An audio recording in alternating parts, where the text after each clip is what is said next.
in the life that you're living. So in this series, you will learn a unique method that will help you tap into the magic of conscious awareness so that you can process information effectively and harness this experience to live the life that you truly desire. It's not about reaching without, it's about reaching within.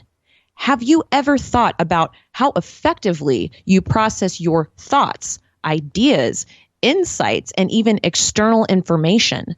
How do you actually harness the tools of discernment, wisdom, and intuition in a way that is most effective as you travel along the journey of life? So this is a series, and this week we are introducing the macro and microcosm, the soul journey, the systems and cycles of life, and we'll do an introduction on intuition, discernment, wisdom, and the interplay between these three concepts.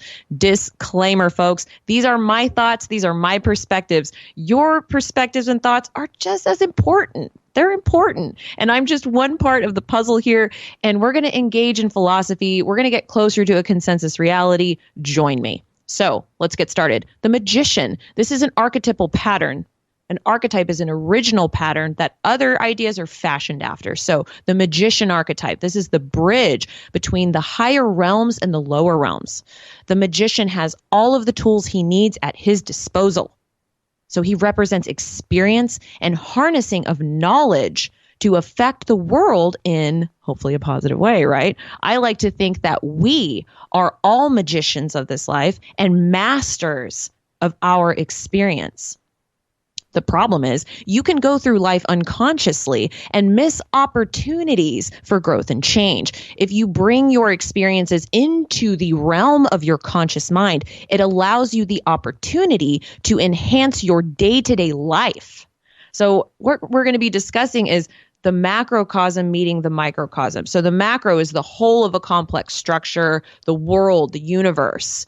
And then the microcosm, this is a community, a place, or situation regarded as encapsulating in miniature the characteristic qualities or features of something much larger. So right now, I invite each of you to take a deep breath in. And we're leaving our cares and worries at the door. We're focusing inwards right now. We're going to philosophize. We're going to peer deep within ourselves. We're going to have a conversation. We're in this together. So open your minds and your hearts to new insights and realizations. So why are you here? You are here because you ask the big questions. Who am I? Why am I here? How am I supposed to accomplish what I want to accomplish? So you're a truth seeker, right? You engage in, hopefully, disclosure consciousness. This is the uncovering of what is hidden in every waking moment. When you choose to become the magician, you choose to become the master of your experience, you take responsibility for uncovering the truth inside of you that's constantly unfolding. You are a finite manifestation of the infinite. Therefore, there's always more to learn. Therefore, there's always another way to learn and grow forward. So what does this journey look like? Have you ever thought about the journey that your soul took to come here to this life that you're living in now? So I have a theory, but this is just my perspective. And I bring this up to encourage you to contemplate and consider the miraculous gift that you have in your possession now, your life. So what's your theory? Let us know at ontheairwavesradio@gmail.com.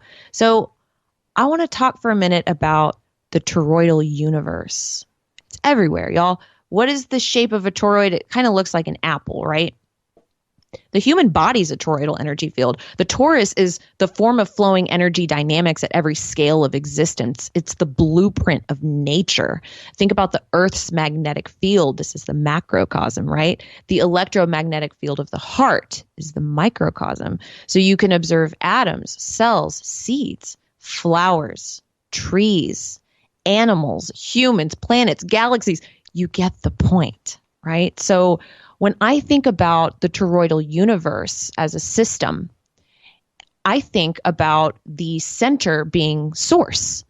That is the greatest amount of energy held at the center of this toroidal shape. And I believe that our souls are ejected out of the center. And so if you believe in reincarnation, that works. If not, it doesn't matter for this theory, but you can believe either one. But when you come out, your soul's ejected out. And let's just say that we'll go with the reincarnation flow. So you're living your lives and you're growing, you're expanding, your consciousness is building. At some point, you realize your oneness. You realize that you're connected to the other souls around you, that we're all from the same place. We're all heading to the same place. The same energy flows within us, and we're all connected. At that point, that level of consciousness, you start to come back together. So when you think about the shape of an apple or the toroidal flow, at that point, all of the souls start to come back together toward the source again. I think this is a really interesting theory. And then you can start thinking about your soul actually traveling to the planet. So you have the source being your true spiritual essence, and then you're slowing the vibrational intensity through stages, which become etheric or subtle bodies, which are bands of energy that mold around the physical body to assist with the integration.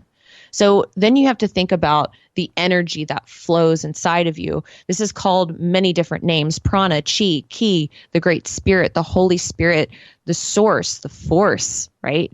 Yoda uses the force, right? So you can practice Tai Chi while you're walking, standing, sitting, laying. The method is using your mind to circulate the chi and find the feeling. This is Tung Ying Che. He said that. And if you guys watch Fade to Black, as I know you guys do, what's up, Fader Nuts? Eric Rains comes on the show and talks about this kind of stuff all the time. So it's really interesting to consider this. So you are a soul. You are a finite manifestation of the infinite. You're a cosmic being of source energy, and source energy flows through you.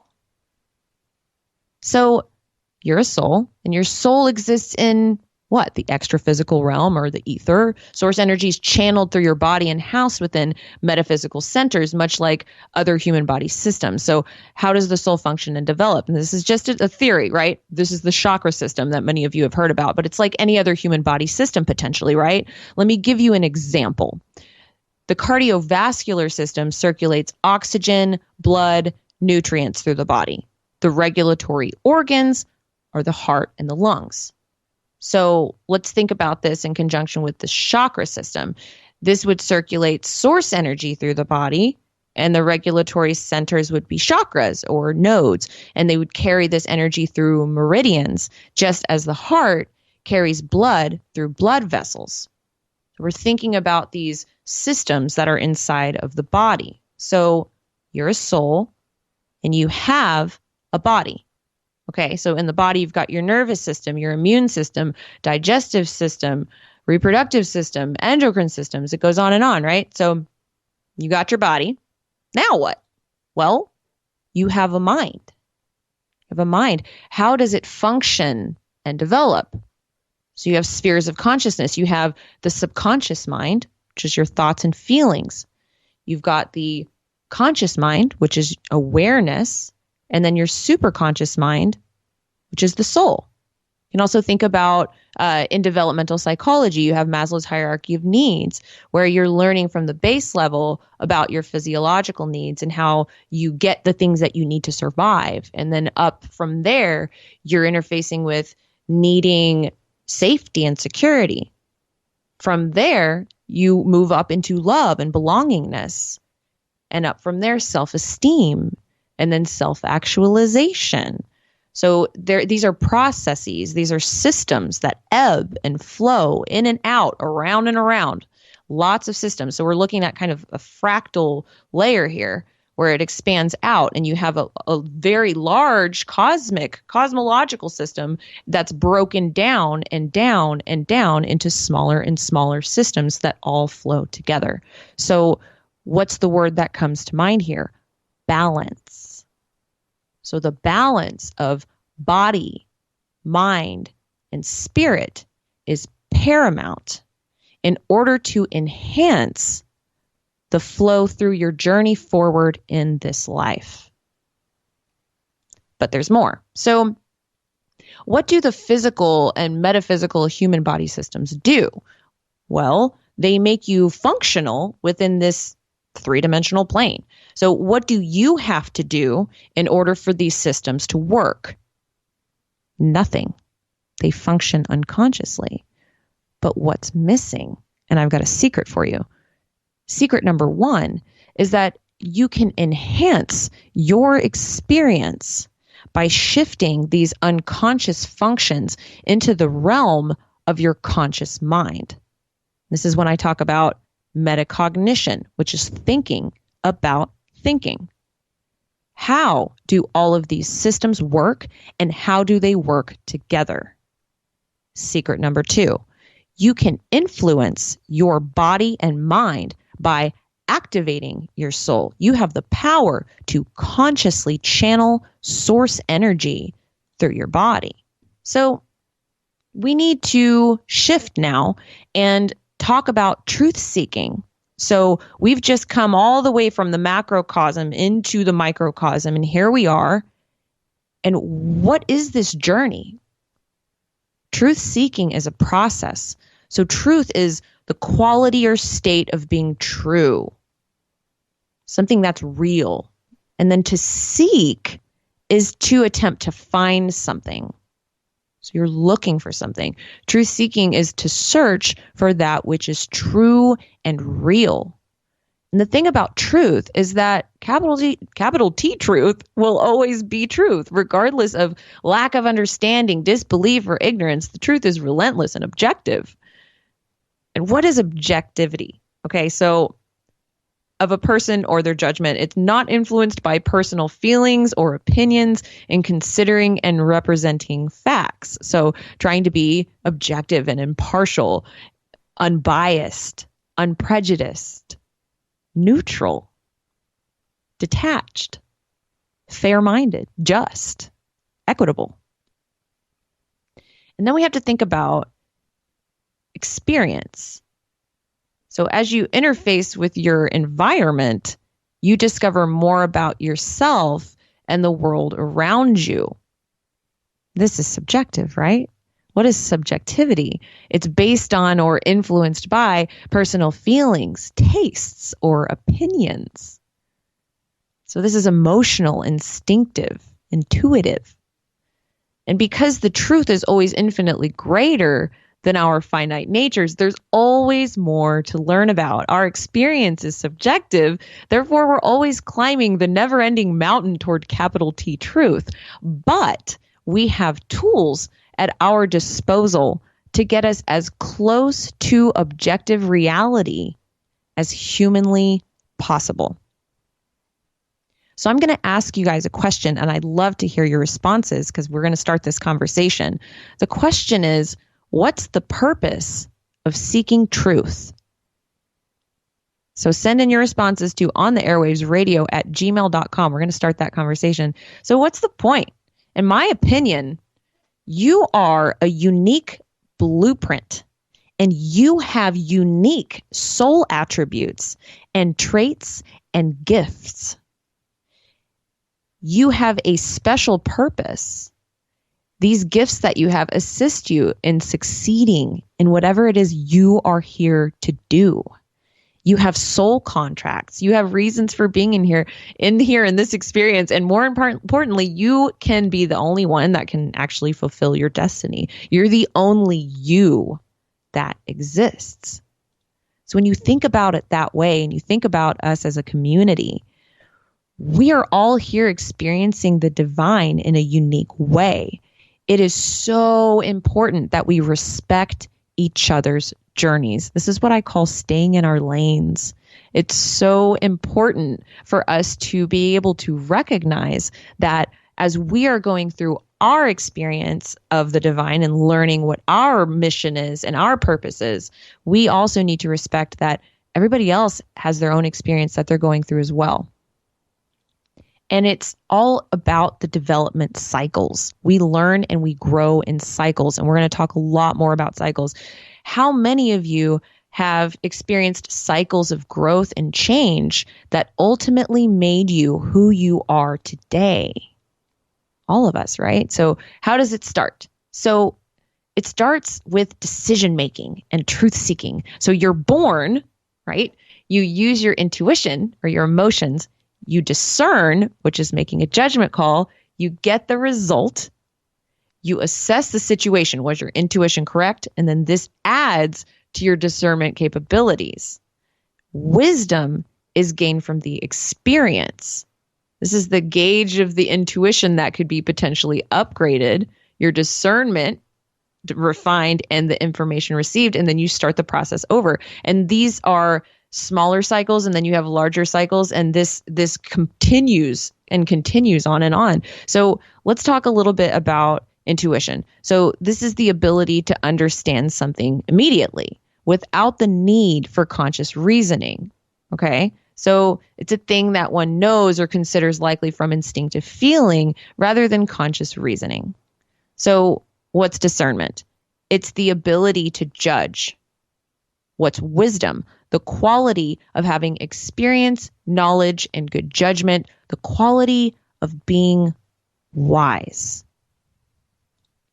So let's talk again about discernment. This is the ability to judge well. So I call this making judgment calls. If you need a go-to 3-word phrase for what discernment is, making judgment calls.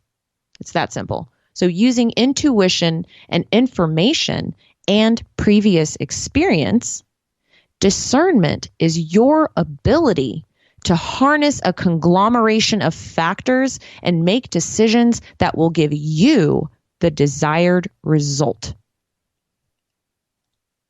So let's talk about intuition. We're going to break this one down.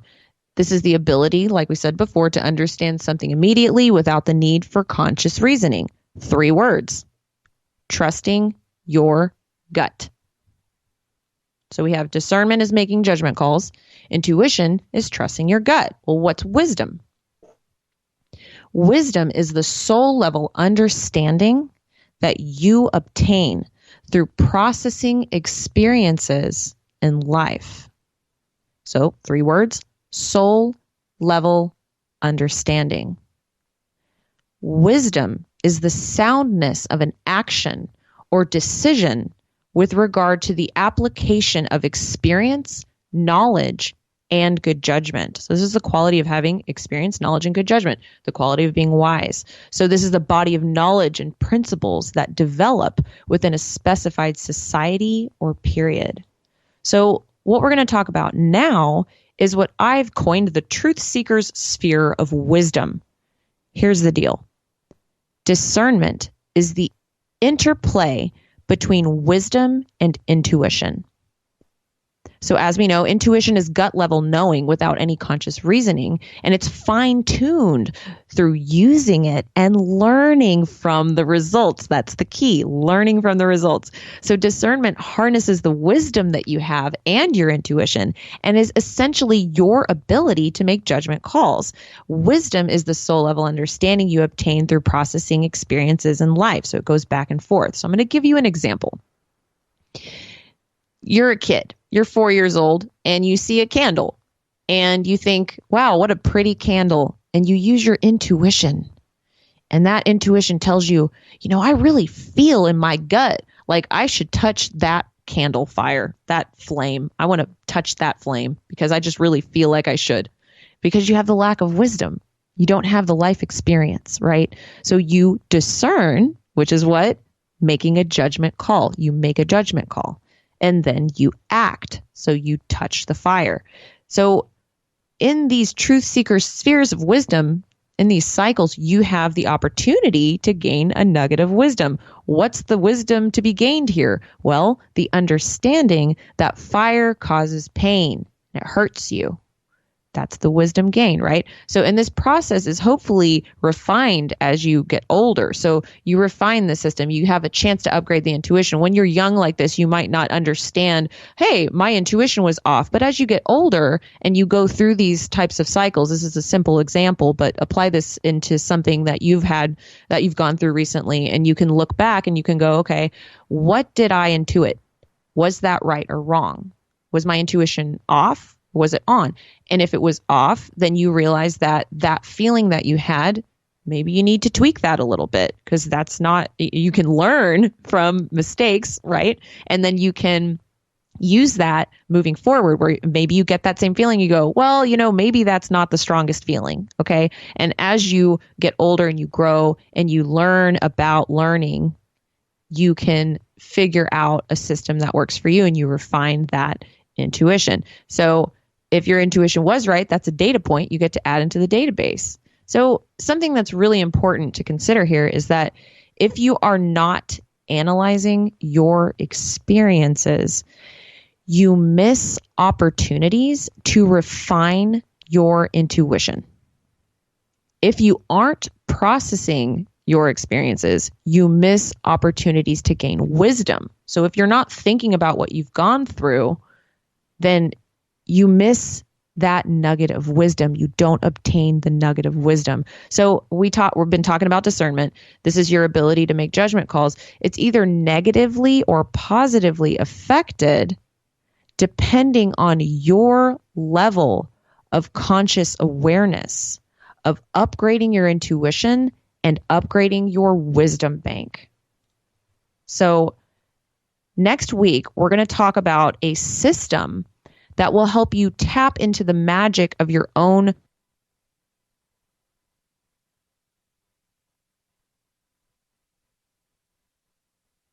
Oh, wow. There you are. We lost you for a second there, Teresa. Okay, repeat the last 15 seconds.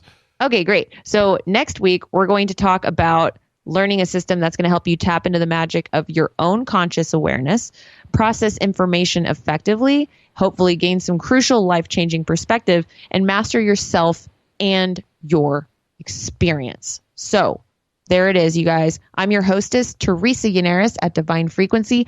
Thank you for joining me for this evening's celebration. This is On the Airwaves Radio. This life is all about riding the wave between the known and the mystery.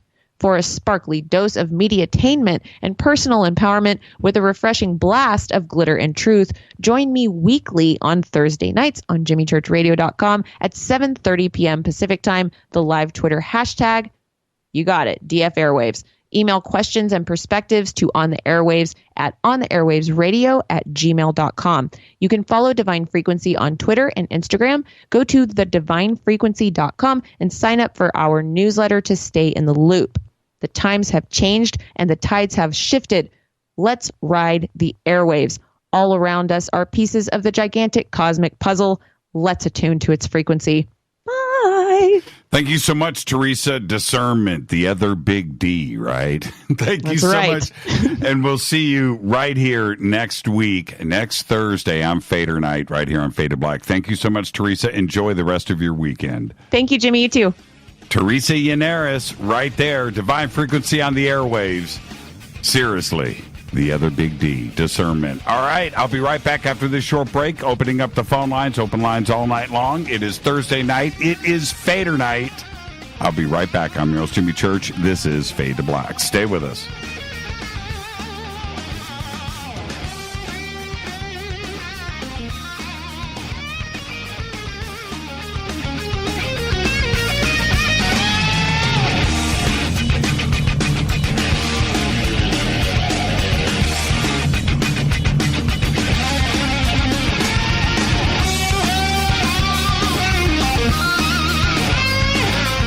This is Nicole Church, daughter of you-know-who, and you're listening to Fade to Black on jimmychurchradio.com and the Game Changer Network. You're listening to Jimmy Church, Fade to Black. Fade to Black will now pause for alien identification. The station that talks the net. KGRA Radio. When you take the beans from Central America with dashes of Indonesian and African mixed in and then roast it to the dark side of Fade to Black, you create the ultimate brew of fringe. Introducing the Fade to Black blend from River Moon Coffee. Yes, River Moon's darkest customized roast was created for the love of Fade to Black. The alchemy of masterful roasting and smoking the beans is in every sip of this full-bodied, dark Java. I need my coffee dark, deep, with distinct bittersweet chocolate highlights, just like the bunker. Leaning further into the darkness of the roast is Fade to Black Blend from River Moon Coffee. Just click on the banner at jimmychurchradio.com and use the promo code F2BBLEND for 15% off of your order today. Go Beckley Teppy. This is Jimmy Church of Fade to Black, and you can get our podcast for just $2 per month. All you have to do is click on the podcast banner over at jimmychurchradio.com.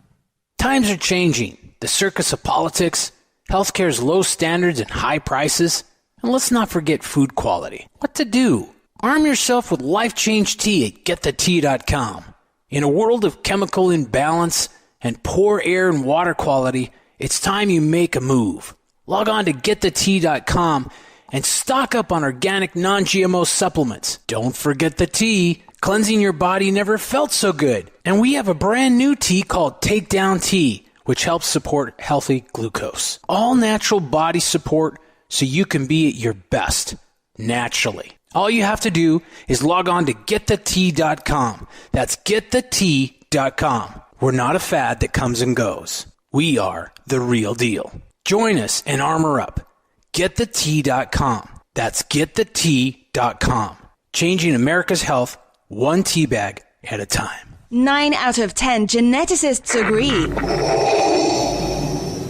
Fade to Black is not your father's radio show on the Game Changer Radio Network and KGRA, The Planet. Do you want to lose weight but have no idea where to begin? The Fast Start Diet, a 3-day weight loss plan, is the answer. 3 days of nutritionally balanced, calorie-restricted meals delivered right to your door. No shopping, no measuring, and no cooking. Everything is prepared for you and ready to eat at home or on the go. The Fast Start Diet has all the amazing benefits of intermittent fasting without starving. We've helped thousands of people who have struggled to reach their weight loss goals. Isn't it time we helped you? With the Fast Start Diet, you'll lose weight and feel great. Find Fast Start Diet on Amazon or go to faststartdiet.com and use promo code TALK to get 10% off your first box. And as a special bonus, Fast Start will include their #1 rated Lipo3 appetite suppressant spray free with your order. This is Jimmy Church, and whatever your diet plans are, do what I did. Go to faststartdiet.com. Hi, this is Rob Reiner from Anvil, and you're listening to JimmyChurchRadio.com. What's up? I'm Chris. What up? This is Kyle Massey, and you're listening to Jimmy Church Radio.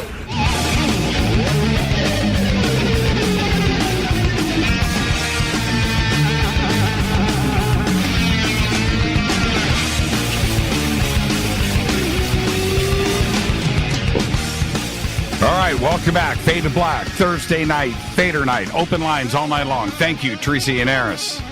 Divine Frequency on the airwaves. The other big D, discernment. That was really amazing. Now, I said we'll see her next Thursday. Next Thursday's Thanksgiving. So we are broadcasting on Monday and Tuesday. Wednesday and Thursday, we are taking off. Okay, there's the heads up. It's just one of those things. A little bit frantic here tonight in the studio. Battery backup started beeping before showtime. We gave a minute countdown. I was like, what's going on with that? And I almost thought for a second that I was imagining things. And wow, something is wrong with our second phone line here. I don't know what is going on. Phone lines 2 and 3, they're not going on to hold. I don't know what's going on with that. Okay, and so I see all the calls coming in, and you guys are probably, it just says failed. Interesting. Okay, I'm going to see if I can fix this. Let me see here. Let me do that. Maybe I should reboot. I don't know. Wow, that's bizarro world going on right there. Okay, which are phone lines 323-275-9695, 818-921-6929. Okay, let's see here. Let's try this. And it is saying failed. Wow. Okay. I don't understand what's going on there. I'll see what I can do during the break. And wow, bizarre. Okay. Man, too many issues tonight. It was just crazy. So anyway, I was saying the battery backups are beeping. There's a digital display on the front, got these big deluxe backups, and it's telling me, minutes left. And I was like, what? We had a blip with the electricity, which kicked those off, and I couldn't get those to stop providing battery power. And they wound down, shut down, and I had to go through the entire system here, finding extension cords, unplugging all of the racks of gear, and going with direct. It was absolutely nuts. And then I had to reset all of the computers. I had to reset the routers. I had to get all the data input. And that goes for YouTube and the feed and Spreaker, and all of that had to get reset and typed in. That's why it's all blank, most of it. But yeah, it was nuts. It was nuts. But we're here, and thank you to Teresa. We will be taking next Wednesday and Thursday off for Thanksgiving. With that, I've got one live phone bank right now, which is 323-825-5045. Let's go to the phones. Hi, you're live on Fade to Black. You're first up. Who's calling? You're live. Hello? Yes, you're live. Hi. Hi, this is PJ. Hi, PJ. How are you? I'm good. I'm in West Texas, and I'm calling because something weird happened to me today. What happened, First PJ? time ever, I saw something in the sky. I've never, ever seen anything in the sky. Right. It's after dinner. My son's 25. He says, Mom, come out on the porch. I need you to look at something. So I look up there. He's trying to point his phone up in the sky, and I see this thing. It's not an airplane. It's not a helicopter. I don't know what it is. It's longer than the moon. The moon is over to the left, which is to the east of it. It's moving. It's brighter and longer than the moon, and it's like a line, but it's moving to the east. What? We tried to film it on our phones. I swear to God, just like everybody else always says, okay, we could see the moon in our phone, but we can't see the other stinking thing. The thing that's moving. Right. And it's bright. It's it didn't look like a contrail, smoke coming out of something. It's bright, sparkly stuff. What is that? What city was this over? It's Lubbock, Texas. Lubbock, Texas. All right. And what time did this happen? It was before 6, about 5:45. About 5:45. Okay, so we've got all of our listeners in Texas and around Lubbock. 5:45. Did anybody see this? And did you get any video or images? I would like to see it. But you said that there was some sparkly stuff coming out of it? It's it was lighty. It wasn't smoke. Right. It was brighter than the moon. And I could get my son and I both could get the moon on our phone. But you swing over to the right, which is to the west. Right. And this thing, which is longer than the moon and brighter, you can't see it on your phone. Wow. Interesting. What do you think it was? How long did it last, PJ? It's not a comet because it would be farther out, and there's some clouds. I mean, it was closer to us than the clouds. Right. Because there was clouds behind it. Right. I don't know what it was. Wow. How long did it last? Was it moving? It was moving, but it was slow. And that's one thing my son said, how come it's moving so slow? That can't be a plane. Right. Because they would, I don't know. It's exasperating. Yeah. I want to know what it is. Yeah, so do I. So do I. And so anybody else out there in Texas, Lubbock, so it was west of Lubbock. I was seeing it in Lubbock proper. Right. It was west of Lubbock and moved, it's heading towards the moon area where, the moon is up there. So, and then it went around the building. So, anyway. It went around the building, so it wasn't that high. No, it wasn't that close. I mean, it went like on the horizon around to where I couldn't see. There was a building blocking my view. Then it came up high enough to where I couldn't see it. Wow. You know what I'm saying? Yeah, PJ, this is a great sighting. I don't know if it's a sighting or not. It just bugs the heck out of me. Well, we're going to find out. We're going to be taking a I bunch couldn't of... see. I couldn't see like a big... It wasn't like it was a ship or anything that I could see. It was just something in the sky, and it was... And that's the other thing. What I was seeing kind of indicated combustion. Right. You know what I mean? I do. There's been a few videos posted over the last couple of days. One came out of California. I'm not sure where the second one was, that were showing these, lighted orb balls up in the sky that had sparkles coming off of the back of it and then went stationary. I dismissed it when Rita showed it to me. I said, you know what? I'm looking at I think it's, parachutes, right? That's what I was thinking. Yeah, okay, but it wouldn't go. It was going sideways. And so and were these. Well, I know what you're saying. Yeah, and parachutists, they can fly sideways. They can go back and forth and do all of those crazy things. They don't come straight to the ground. Those parasails definitely do that. But that's what what you're describing sounds similar to what has been up in these videos over the last week. And this lasted for a long. I don't know how anybody could be parachuting with something that looked like combustion for such a long time, just straight across. Yeah, was it on the news? No. What? No. How could it not be on the nobody. news? No. And that's what, and then my son says, and this is what everybody in this community feels too. He says, okay, I just had to call you out there to look at it with me, because if I tried to tell anybody about it and I can't film it on my phone, they'll say I'm making it up or I'm crazy. Right, of course.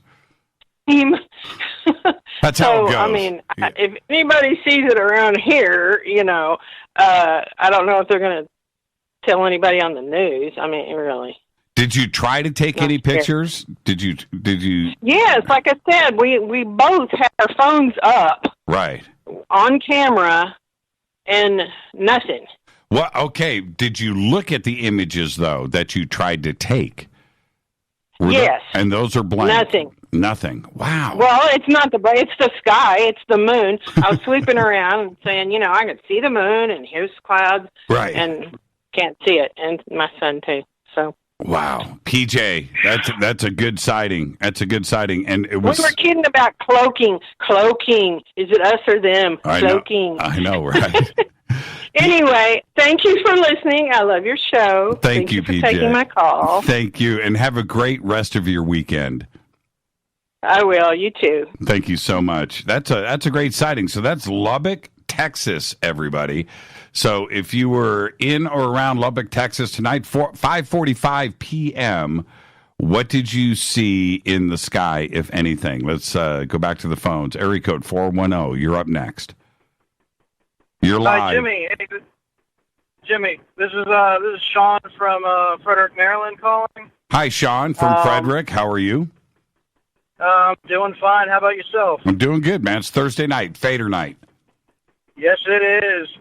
Hello out there, Faders. Hey, I wanted to reach out to you because the other night I was hearing a recorded podcast that you did regarding 29 Palms, California, and some stuff you've seen out there. Yes. So I was in the Marine Corps for 8 years. I was in 29 Palms for 4 of those years. Right. I've seen a few things out there myself, but I do know that some of the areas out there are actually not even allowed for some of us Marines to do some training out there. Some of the stuff is kind of quarantined off. Why is that? Why? For DARPA. So DARPA actually does a lot of their testing for different types of, stuff that they work on, all different types of things. None of the stuff is, told to us, what they work on. But I just wanted to put that out there. We do a lot of testing out there. Along with this other... sorry about that. Along with this other location out in California, it's some... Man, I wish I could remember the name of the mountain, but it's actually like a state park mountain in Northern California area. Marines go out there for mountain warfare training, but also civilians are out there hunting and stuff too. And they also do testing out there with DARPA and other things. Right. So they're testing new technologies with DARPA. Yes. Now, I don't know if the military is involved. I mean, DARPA does develop technology for the military, so I would imagine someone is informed, but it's not like a wide-known thing. That much I know for sure. When you were in 29 Palms, did you see anything in the sky? I sure did, yeah. It was broad daylight. One time in particular, I was...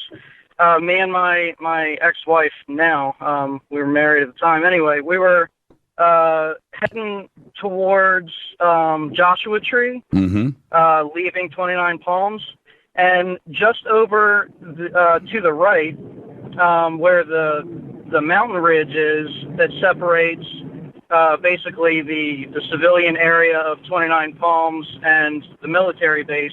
All of our training area. It's 99 square miles of training area that we have out there. Right. It's a pretty big playground, big sandbox. But just above that mountain range, I saw this large object, which appeared to me to be like a blimp. It was kind of gray or almost the same color as the sky. And it was kind of cigar-shaped, but kind of ovaled. And I was watching this thing as my wife's driving, and I'm in the passenger seat, and I'm looking over there, and I'm watching it, and it's barely moving. And that's what really caught my attention. I was like, well, that's unusual. Maybe it's a blimp. But then it slowly started to turn, and as it turned, it just basically vanished. Like it went invisible almost, like you couldn't see anything. I don't know if it's some sort of paint or cloaking technology, but it definitely blended in with the sky, and you couldn't see a thing. Wow. Cloaking came up again tonight. There you go. And thank you for the phone call, Sean. There, Joshua Tree, 29 Palms, there's something going on out there. I mean, I've seen way too much stuff. And it's most definitely. Yeah, it's one of those things where you just go out there any given night and during the day too, but any night, just hang out and look, and you're going to see something spectacular. It's a pretty amazing place. I don't know what it is. I don't know why. I've seen stuff in the sky. I've seen stuff on the ground. I've seen stuff leave the ground more than once. It's unbelievable. And if you're looking to the sky and not seeing anything, you've got the Milky Way that you can look at, which is pretty unbelievable. Sean, enjoy the rest of your weekend, my friend, and thank you for the phone call. All right, you too. Take care, Faders. Right on. There you go. Frederick, Maryland. Let's go to area code 778. You're up next on Fade to Black. Who's calling? Chad, calling from British Columbia, Canada. Hi, Chad from British Columbia, Canada. How are you? I'm doing good, thank you. It's your phone call. Oh, sorry. Okay. I'm calling. Basically, you had a guest on the other night, Johnny Enoch. Yes. From up here, and he mentioned me in his story about the apparent ET contact sightings that have happened up in the Fraser Valley up here near kind of about an hour away from Vancouver. Right. And he suggested I call in, and so did you there. So I figured I would call in Oh, because I was out there. yes. And he said that you were compiling some stuff too, as well. Yeah, I've been up there twice, and the last time I went up there with two other folks, like he mentioned, and the person I was with, the female, she. Along the fence line of this park, Johnny mentioned, she definitely started experiencing some crackling and popping sounds, which I've understood since are sometimes common or prevalent in UFO abduction or near abduction experiences. Right. And that was odd because I couldn't hear the exact same thing, but it was bothering her quite a bit. And anyways, I took some, I'm not an expert at taking plaster footprints by any means. It was my first attempt, and I'm an amateur. So I tried taking some odd prints I saw on the other side of the fence in the prohibited zone on the other side of the park. And I sent some pictures and videos of this park and of those to you today by email. And unfortunately, you can't see a lot of detail yet in those prints in the video. I'm still trying to brush it off and get it as clean as possible. I'm not an expert on it, but anyways, I thought I would call in about this situation because it is very odd up there and people are seeing beings up there. Okay, I got a bunch of, let me see what I got here. I got two, these are from Kevin, but that's you, right? Oh, yeah, sorry. That's okay. So I got a couple of videos and I got 5 images that you have sent. That's right? 1, 2, 3, 4, looks like 4. Okay. Yeah, those are some images of the park themselves. You'll see a fence in some of those images, and on the other side of that fence seems to be like a hydro building or a power building of some sort, which I found was maybe kind of interesting because, you know, you hear things about UFOs being attracted to sites like that or being attracted to volcanoes and just like energy in general. Right. And now what, okay, let's get to those hoof prints. I find that really interesting. What did they look like? How big were they?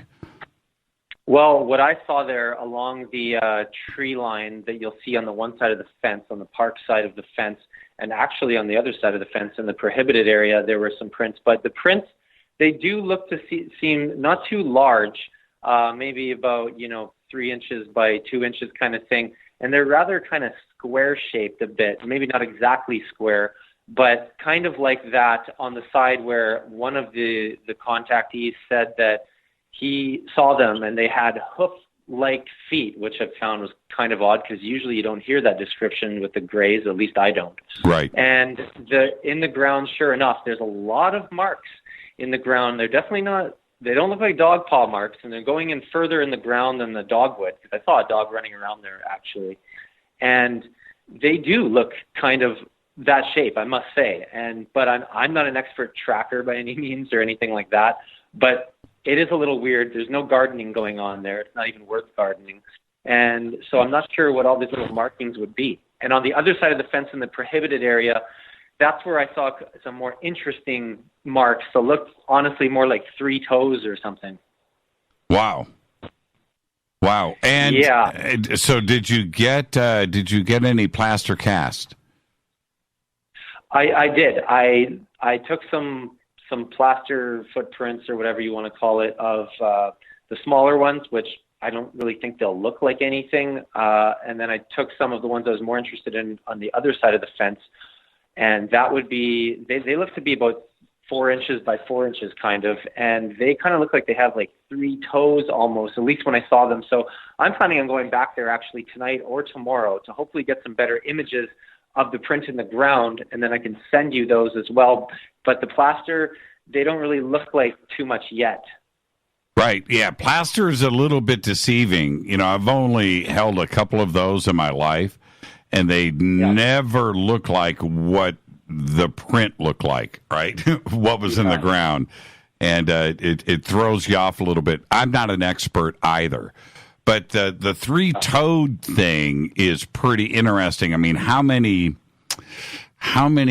animals on this planet have 3 toes? 3-toed sloth, maybe, right? What else has 3 toes? I don't know. That seems a little bit weird to me. 4 or 5, and back to the hoofs. I know I'm not an expert tracker at all, but I know what a horse hoof looks like, right? I know what that looks like, or like a deer hoof.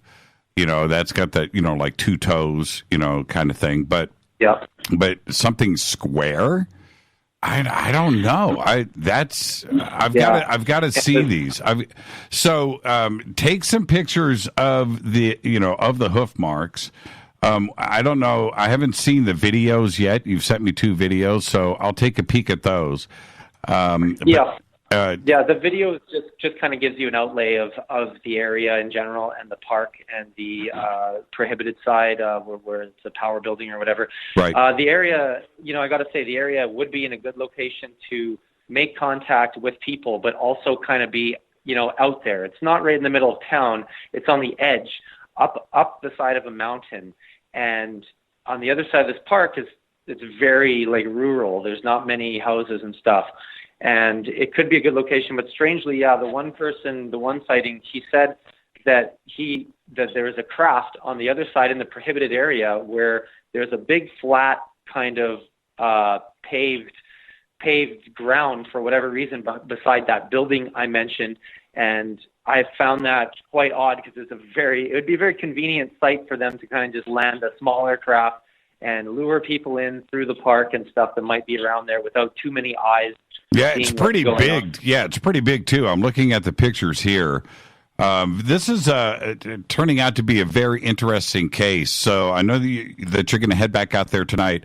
I do want to see some pictures of these 3 toes and also the hoof prints and anything else that you can collect. There's something going on. I got a bunch of email today about Johnny and what he was describing up there. I got like 3 from people that went out to the park after Johnny's show.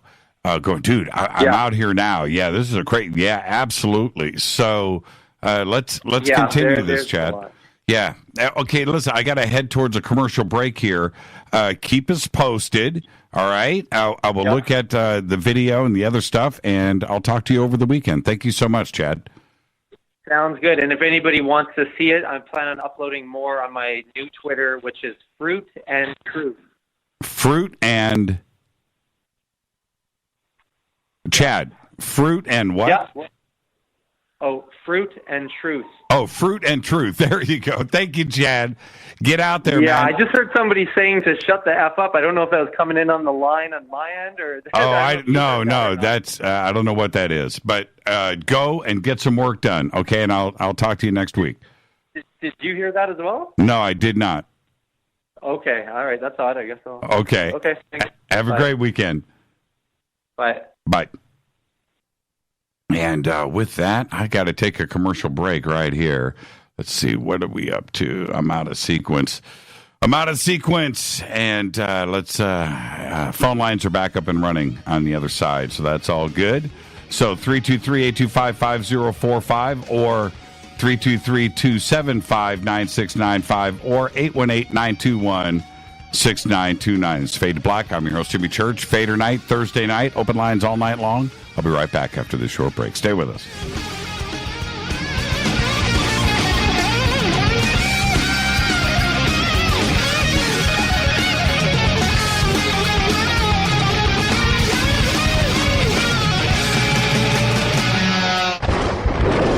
This is Fade to Black with Jimmy Church on the Game Changer Radio Network and KGRA, the Global Radio Alliance. This is KGRA Digital Broadcasting Station, Salt Lake City, Utah, Van Buren, Arkansas. Folks, this is very important information. What's to be said about CBD?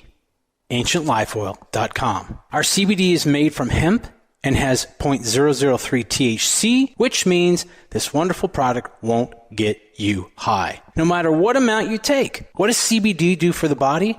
My hands are tied. But you can Google CBD benefits and be astounded. When you're finished reading, you'll want to log on to AncientLifeOil.com. That's AncientLifeOil.com and purchase. Life is good when you feel good. People are tired of pain. People are asking for non-GMO organic products to help them with You fill in the blank. Legal in 49 states, and again, our CBD is made from hemp. Ancient Life Oil is about helping people one by one by one. If you wonder how good the product is, the CEO takes it every day without miss. AncientLifeOil.com. That's AncientLifeOil.com. Have a great day. Hello, I'm You're listening to my main man, Jimmy Church, on JimmyChurchRadio.com. Hi, this is Ray Hobbs here, repping the planet, and you're listening to my good friend, Jimmy Church, Fade to Black, on the Game Changer Network and the KGRA Digital Broadcast Station. This is Toby Kebbell. You're listening to JimmyChurchRadio.com. Don't hurt me, Jimmy. I'm only little. Hey, I'm Adrian Grenier. And this is Ari Gold. We're of the Honey Brothers. Yes. We're of the Honey Brothers. Hey, I'm Adrian Grenier. And I'm Ari Gold. We're the Honey Brothers. And you're listening to Jimmy Church. The Revolution. Reclaim your active lifestyle with Angioprim. Angioprim is the original liquid oral chelation supplement. Chelation helps remove toxins, heavy metals, and cholesterol in your veins and arteries that can cause blockages. Scientific research proves the active ingredient in Angioprim has superior oral chelation action that helps promote cardiovascular health. Find out more. Go to angioprim.com. Talk to a trained consultant by calling Angioprim toll-free 877-882-7221. This is Jimmy Church of Fade to Black, and you can become an official FADERNIGHT by just going to our membership section at jimmychurchradio.com. Hey, it's Grace. Can we talk about something serious for a minute? Your age. Getting old has its perks. But remember, being a few years younger, you know, your hair was thicker, you didn't have so many wrinkles, that extra weight wasn't haunting you, and you just felt better. Well, we can't turn back the clocks and go back 10 or 15 years, but you can start feeling and looking 10 or 15 years younger with Nature's Youth RSF. It's a doctor-formulated daily supplement that helps your body maintain its peak performance and fight the aging process. Imagine sleeping better, looking better, and feeling better. See how Nature's Youth RSF has helped thousands of people just like you at nature'syouth.com. nature'syouth.com. Imagine how it will feel when your family and friends are asking you what you did to look so good. Your secret will be Nature's Youth RSF. It's time to start looking better and feeling better. Learn more and order your Nature's Youth RSF at nature'syouth.com. That's nature'syouth.com. That's nature'syouth.com. Hello, this is Serena Wright Taylor from Conscious Life Expo, and you're listening to Fade to Black with Jimmy Church, who holds the Lucky Pony record for the best astrological chart since 1963. True story. This is Micah Hanks of the Gralien Report, and you're listening to Jimmy Church on Fade to Black, across the globe on the Game Changer Radio Network and the one and only KGRA Radio, The Planet.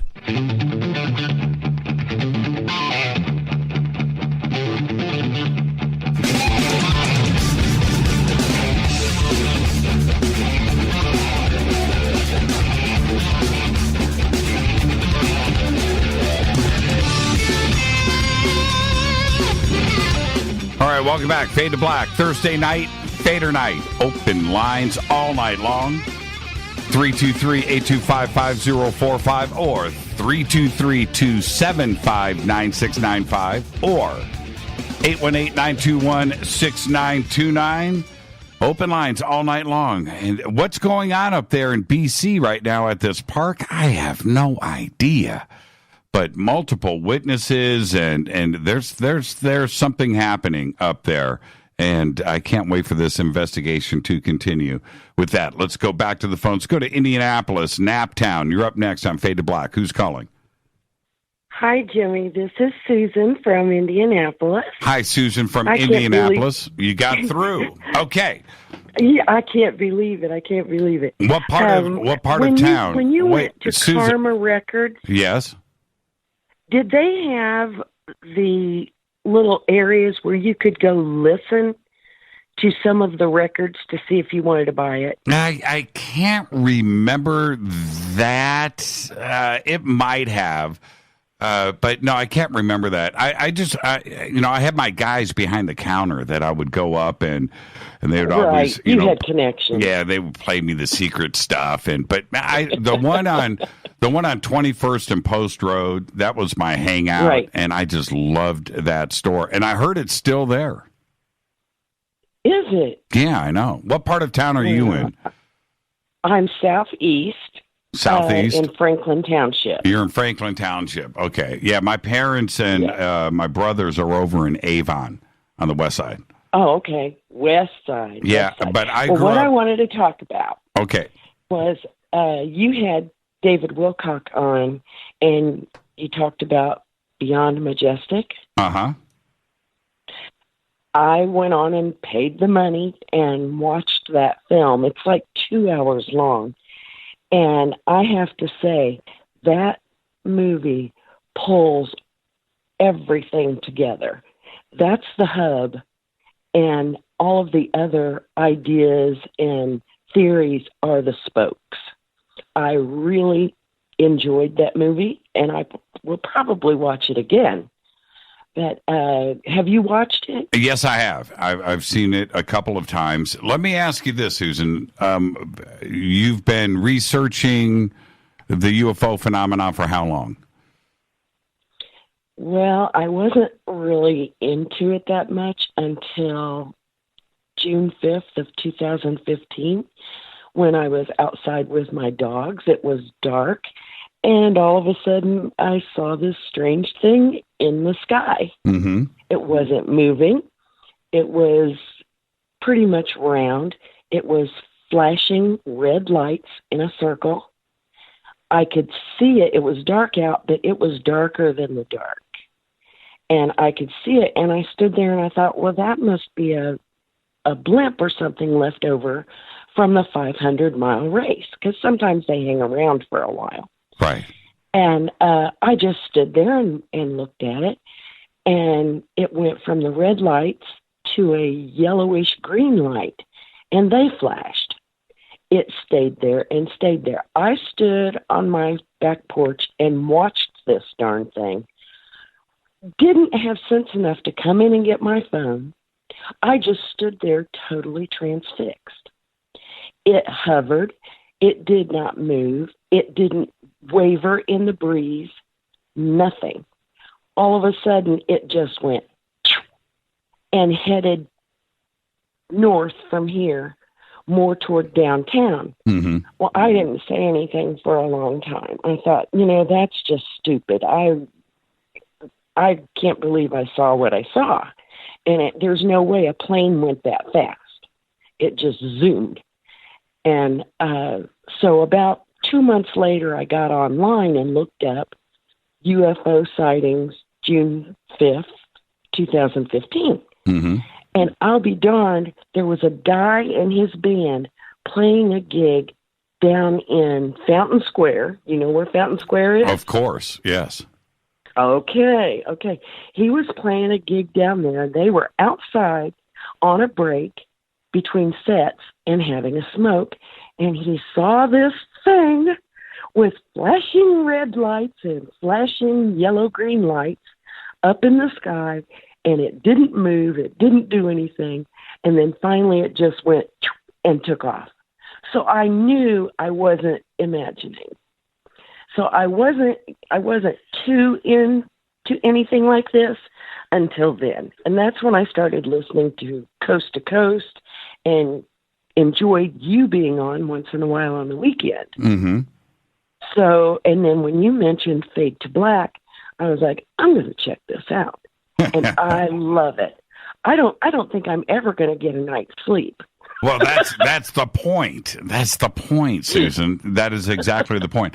Well, and going back to, and I want to thank you for the phone call. Going back to Above Majestic, if that's the perfect documentary for you, in that if you've been researching for 20 or 30 years, you may not get new information, because that means you're researching and you're listening and checking things out. But if you are just now getting your feet wet, right, the last 3 years, Above Majestic is perfect for you to go and, just check out. It gives you different areas to go and research and look and see what you can find out. But you've now seen, when you have a sighting, and I say this all the time, Susan, when you have your first sighting, that's the game changer.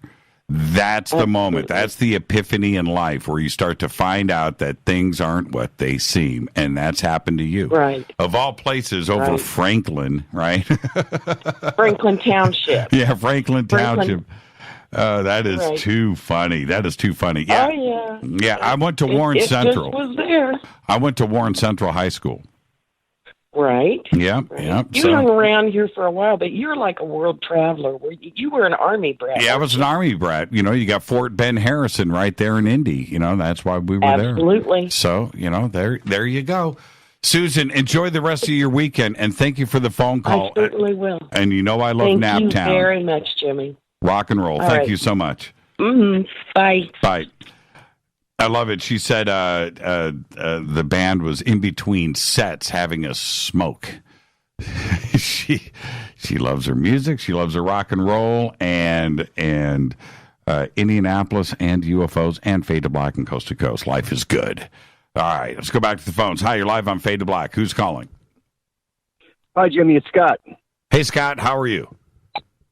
I'm doing good, man. You know what? I've been thinking about you all day long, and the reason why is because I haven't had a vacation in 9 years. Right. And I'm actually going back, and I'm flying to Indianapolis tomorrow.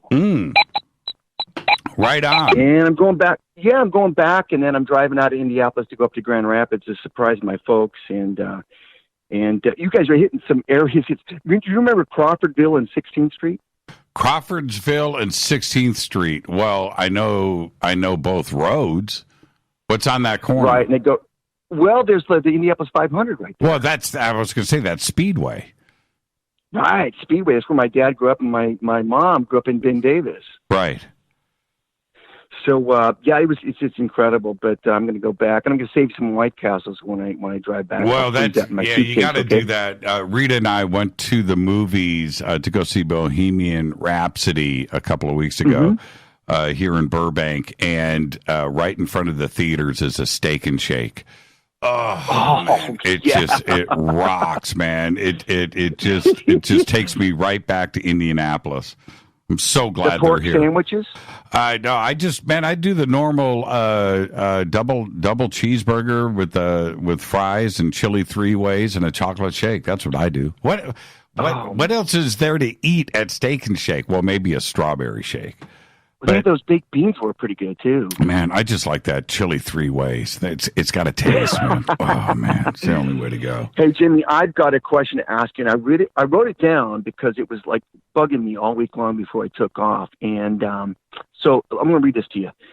I feel as though something is playing with our peripheral conscious, and if something is playing with our peripheral perception, well, it sounds to me like it's a very bad thing. We need to be careful about what is going on here. Just because you cannot see it, does it mean that it does not exist? Are you saying in your subconscious or like for real in your peripheral? I'm saying for real. I mean, these things these entities come in and they go out when they want and please. So something is playing with that peripheral consciousness that we cannot. Does that make sense, or am I just? Well, I mean, I haven't experienced what you're. Well, maybe I have, but I haven't experienced that directly. This is the thing. If you go back to what was the movie? Fantastic Planet, was that it?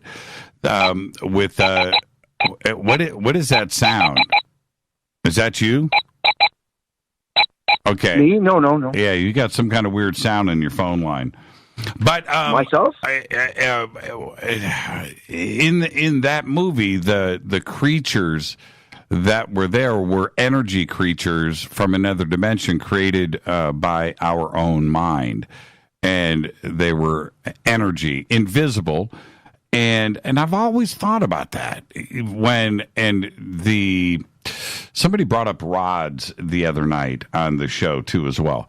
That I think that there could be a whole nother dimension full of life out there of flying, crawling, creepy things and living, but we don't see them on our frequency. That's all. Yeah. Yeah. It's terrifying. Yeah. So that could be something that you're seeing. I don't know, but I've often thought about that, there could be stuff flying around, right? Yeah. And just for a second, just like come and go when they want. Yep.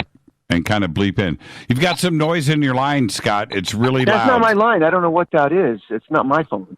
It's not anything here. I can tell you that. I'm by myself in the office right now, so I don't know where that's coming from. That's so strange. Okay. Well, anyways, enjoy your trip back to Indy and have a safe flight. I'm going to, man. I wish you were coming with me, buddy. I wish I was too.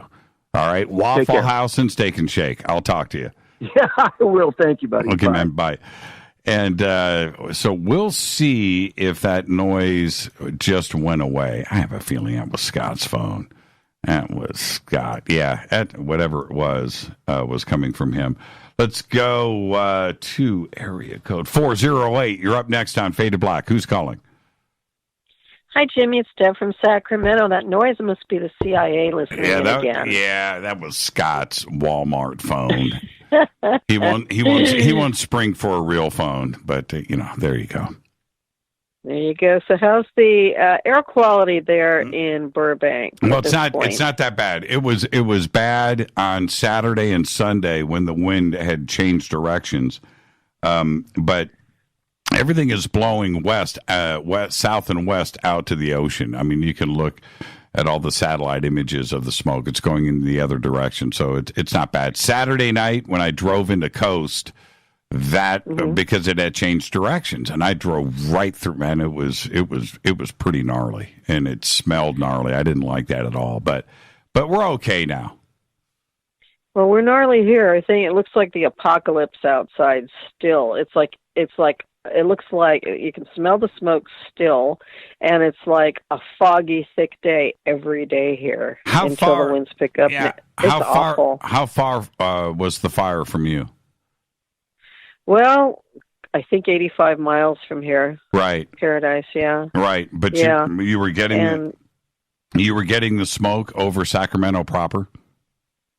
Oh yeah. Yeah, and we still today. I mean, the sun was pink. Literally, it was very pretty. As the sun wasn't setting, and I look out the window at work, and there's so much smoke covering it. Still, it was pink. I should have taken a picture of it. It was really pretty, but the effects weren't very obviously what was causing it. Man. But I had friends in Paradise who evacuated with their pets. They got out last Thursday morning, and they're just holding place in a hotel in Redding, and they're safe. And get this, their house is still standing. Wow. Last report, their house has not burned down yet. Their workplace is gone, but their house, I mean, it's just a miracle, is still standing. And they're very spiritual people. So I don't know, Well, I don't know why them, but it's L.A. Marzulli, who lost his house, the GoFundMe, we were looking to raise $95,000. It's up to $105,000. So good. He's exceeded his. Oh, you mean goal. We've made 105? Yeah, we've made 105. Yeah, 105, 513. So 10,000 over goal. And, there was a video that he's got posted up of him over at the Red Cross. And, they've got to, I mean, he lost everything like so many others did. But that was successful, and hopefully that'll help him. I mean, the losses with him are so great that just like anybody else, that's, when you lose everything. So that money is a drop in the bucket, but it, every little bit helps. And there you go. Well, your speaker last night was talking about, the New World Order and all those different things. And he talked at one point, I think he touched on the thing about how there was a New World Order plan to get us out of the wide areas where we can farm and sustain ourselves and herd us into the cities. I think he said something like that. Right. And I had heard about that before. And when I first heard about it, and then he brought it up again, I thought about these wildfires, because then I go online, I'm looking at, energy-directed weapons, and that was brought up when Santa Rosa burned down last year, too. And you can actually see video, and I don't know if it's real or not, but there's video on YouTube of these blue beams that they look like they're being, shot out of the sky. And, and they're saying, no, PG&E is saying it was their issue, whatever. But it does make me wonder, because my friend who evacuated from Paradise said, the thing was, Deb, how can one campfire out of control, cause all this devastation? She said, literally, we were evacuated. So suddenly she goes, literally, it was just, first it's here, and then it's burning here and here and here. And how can something spread that quickly? Well, it could be energy-directed weapons, and they're just beaming it all over the place at once. Or the other thing that I read about and see is when they're chemtrailing, they're spraying that aluminum up there, and it falls on the ground, and they're saying that when the fire hits it, it's like throwing fuel on the fire. Now, what do you think about that? 'Cause I don't know. Before I go that far down the conspiracy road, because that's going way far. And these fires are still burning, and there are people out there right now dealing with their homes and loss of life and everything else. I'm not going to visit that. I'm not going to visit that thought. Okay. Look, all you have to do when you go through any of these fires, go and look at a video. I've lived in these fires.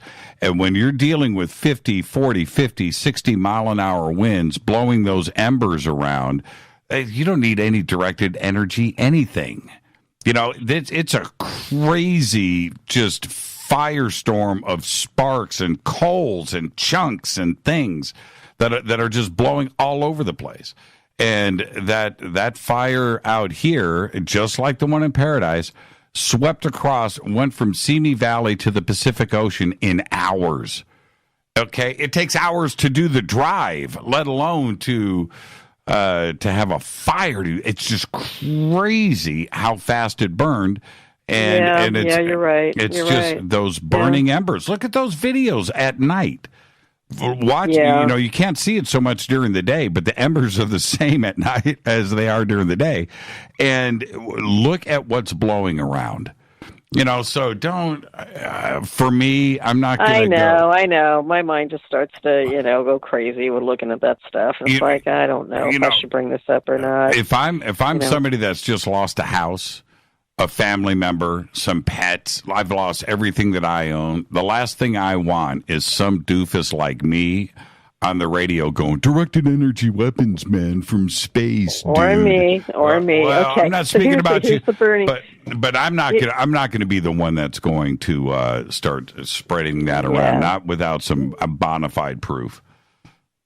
So the final burning question that I want to leave with everyone, once the smoke clears and everything's clear and they're up there and they're recovering, firemen and everything, I wonder how many dead Bigfoot bodies they'll find. Oh, stop. All right, Deb, have a great weekend. You too, Jimmy. Yeah, thank you By the way, much. I loved your shirt you had on the other night of Bigfoot. I can tell you've jumped off the fence. No, that was sent in to me from a listener, him and his family. I love it. Yeah, sent that in. Thank you so much, Deb. You too. Take care, Jimmy. Have a great weekend. Yeah, Bye-bye. you too. Thank you so much. And, oh, man, I did it. I just closed the wrong phone bank. I hate that when I do that. All I have to do is look down and look at the lights, and I know what's going active, and I just plugged the wrong thing. So let's go here. I apologize to everybody that was on hold over there. It's the way it goes. All right. Hi, you're live on Fade to Black. Who's calling? Who, me? Yes, you. It's Chloe. Hi, Chloe. How are you? You just be honest. You hung up on everyone else because I was calling. I know. And I did it without malice, too, man. I just went, boop. Yeah, I don't know. Speaking of the fires, instead of directed energy weapons, you might want to look up where the volcanoes are located in California. There's volcanoes in California? All over the place. Oh, you're talking about like Shasta and Mount Adams and No, I'm talking about all over the place. You should look it up. They're drilling right into the sides of them, for the thermal energy thing. Oh, don't freak me out, Chloe. I'm telling you the truth. Go look it up. Oh, man. Okay. True story. True story. Okay, so what's on your mind? Well, you wanted me to call back in. I did. For some questions. Yes. To ask me. Well. Yes. Well, before I answer your questions, though, I need to state something for myself personally. Okay. I know that some people who have never had any type of experience, like any of mine, think that someone like me is just kind of crazy, a little bit off. And I have had, at my own request, a complete psychological evaluation by a neuropsychiatrist. I have seen a psychiatrist for help dealing with stress related to my experiences.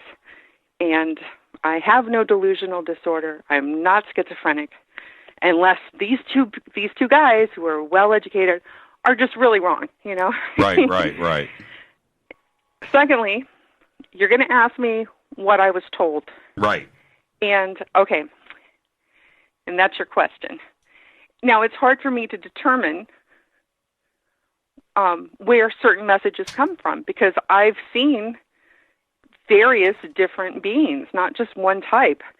So when I get messages telepathically, I don't know which ones they're from. But I can tell you things that I've heard, but I can't tell you the source of those things. But a lot of the things I've been told are more personal. The one thing that wasn't personal, I don't think, though it could be, is when I kind of...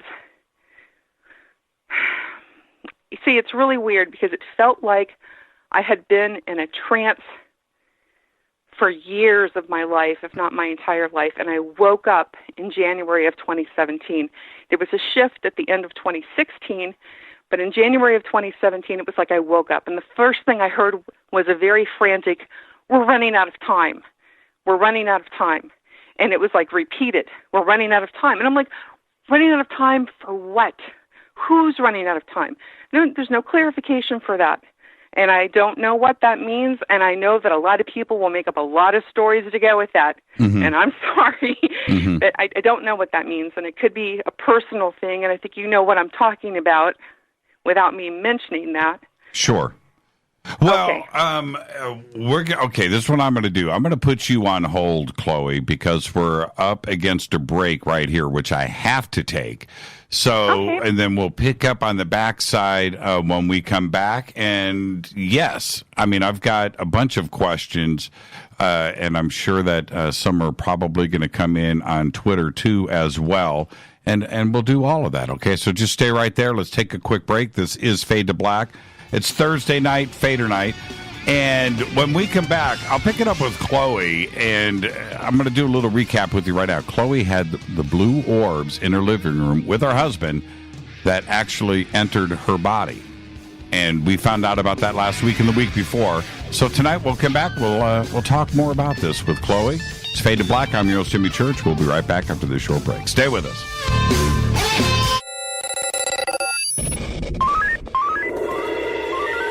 Way out here, we listen to Jimmy Church. You're listening to Fade to Black.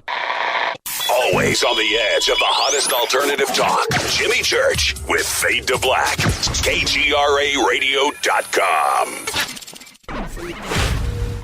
¿Qué tal, mis amigos? Yo soy Mario Carson, el tiburón, y los invito para que escuchen a mi buen amigo Jimmy Church Radio. ¡Claro que sí!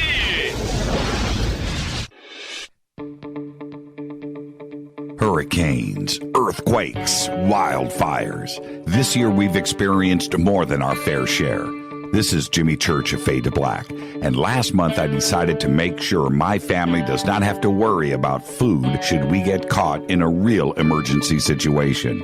Introducing Numana, a healthy, storable product that tastes so good that you'll want to eat it every day instead of just during those times of duress. All Numana products have a 25-year shelf life, are MSG and GMO-free, no preservatives, and are made in America. With the Numana pack in your home, you'll be able to sleep at night knowing that you've protected your family. Not only have I tasted and tested, I own it. Now you can too. Just click on the Numana banner on JimmyChurchRadio.com and use the promo code Jimmy when you order. In addition to a discount, we'll send you an autographed Fade to Black t-shirt. Seriously, go Beckley Tappy. Do you want to be an official FADERNIGHT? Of course you do. This is Jimmy Church of Fade to Black. Just go to our membership section at JimmyChurchRadio.com. So, you love talk radio? Then you'll love TalkStreamLive.com. TalkStream Live is always on, 24/7 with the best streaming talk shows. Find your favorite talkers and discover some new ones. It's free, readily available online or on mobile with any smartphone or tablet. Finding your favorite talk shows all in one place has gotten a whole lot easier. Just go to TalkStreamLive.com. Be sure to download the free apps from Google Play or the iTunes App Store. You listen to us, and we listen to you. And so does the CIA.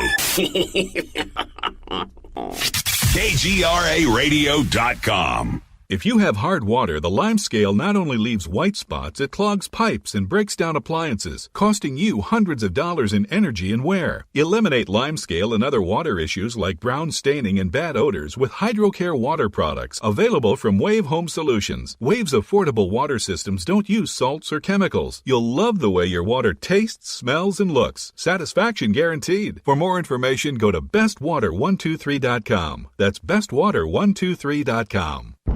Are you intrigued by Paranormal Talk Radio? You'll love the new Paranormal Radio app from TalkStream Live. You'll find a great selection of talk shows covering UFOs, ghosts, strange phenomena, and much more. Download the Paranormal Radio app now and start listening to the very best in paranormal talk entertainment, including the network you're listening to right now. The Paranormal Radio app, free in Google Play and the iOS App Store. You are listening to Fade to Black with Jimmy Church on the Game Changer Network. Oi, oi, I'm Reese Evans. You're listening to Jimmy Church. This is Revolution. The revolution will not be televised. The revolution is on radio. Ciao.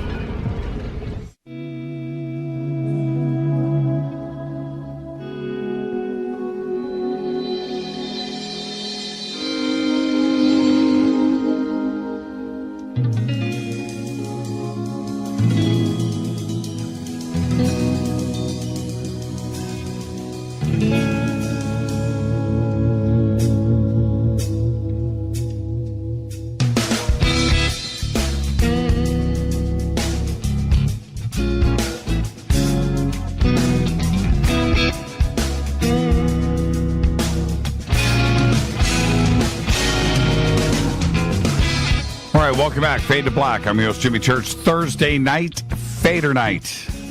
Open lines, 323-825-5045 or 323-275-9695 or 818-921-6929. Talking to Chloe, and we kept Chloe on through the break. Now, Chloe, let's...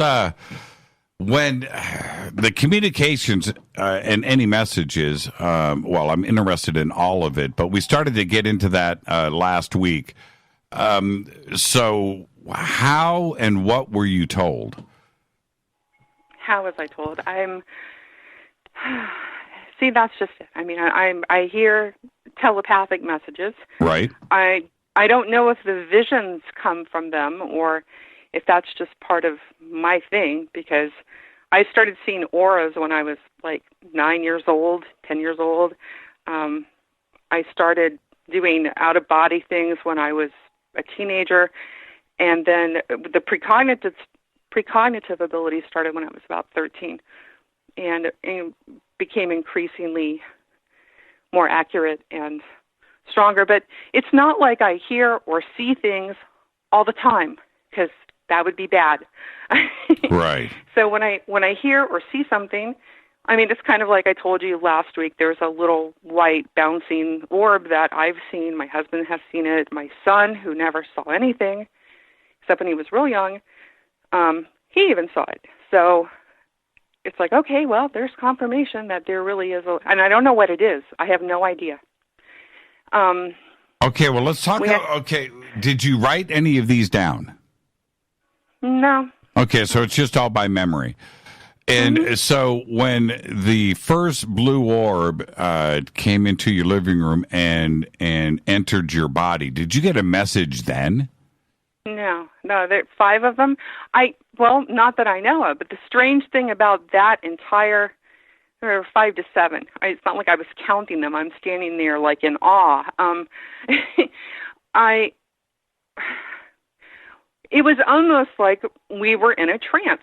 We didn't talk about it for years. We just talked about it in 2017. I mean, every now and then we'd be like, yeah, those orbs are really weird, but we never thought much more about them. Right. And I knew that they weren't like the orbs where people go take pictures and they're like, look at the dust, you know? So these were things that we saw with our eyes. We walked downstairs and there they were. Someone said ball lightning. Well, I think I would be dead if that were the case. Especially, you know, ball lightning really likes me and comes and visits me multiple more times. I don't know if they're the ones who give me messages. I do know that they do something with energy, because the energy that runs through my body is like, that's why they're there. And I don't know what that means. I don't know what it's about. I'm like, it would be great. That's what's so frustrating about it.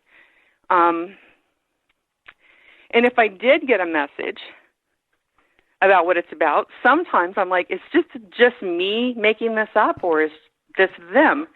Because normally when it's a message telepathically, it's very clear. And it's just like someone's, you know, like talking, like I'll be sitting there doing something and it's like, hey, you need, you know, I'll give you an example. This is totally personal. I'm doing something online one night. Who knows what I'm doing? All of a sudden, it's like, you need to go look at used cars. And I'm like, what? I'm not going to go look at used cars. And they know I argue with them, whoever it is. So I just kind of ignore it. It's like, no, you need to go look for used cars. And I'm like, why would I go look for used cars? It's like, well, your son's going to be driving soon. I'm like, well, that's a good reason. All right, okay, I'll go look. And I'm kind of looking around, and I'm getting frustrated. I'm like, this is a waste of my time. And it's like, you go to, and it said the name of a place. You like that place. And I'm like, I do? I've never been to that place. But apparently I like it, so I'll go there. And I go, and the first car is like $24,000, or a used car for $12,000. I'm not going to buy my son, who's learning to drive, a $12,000 vehicle.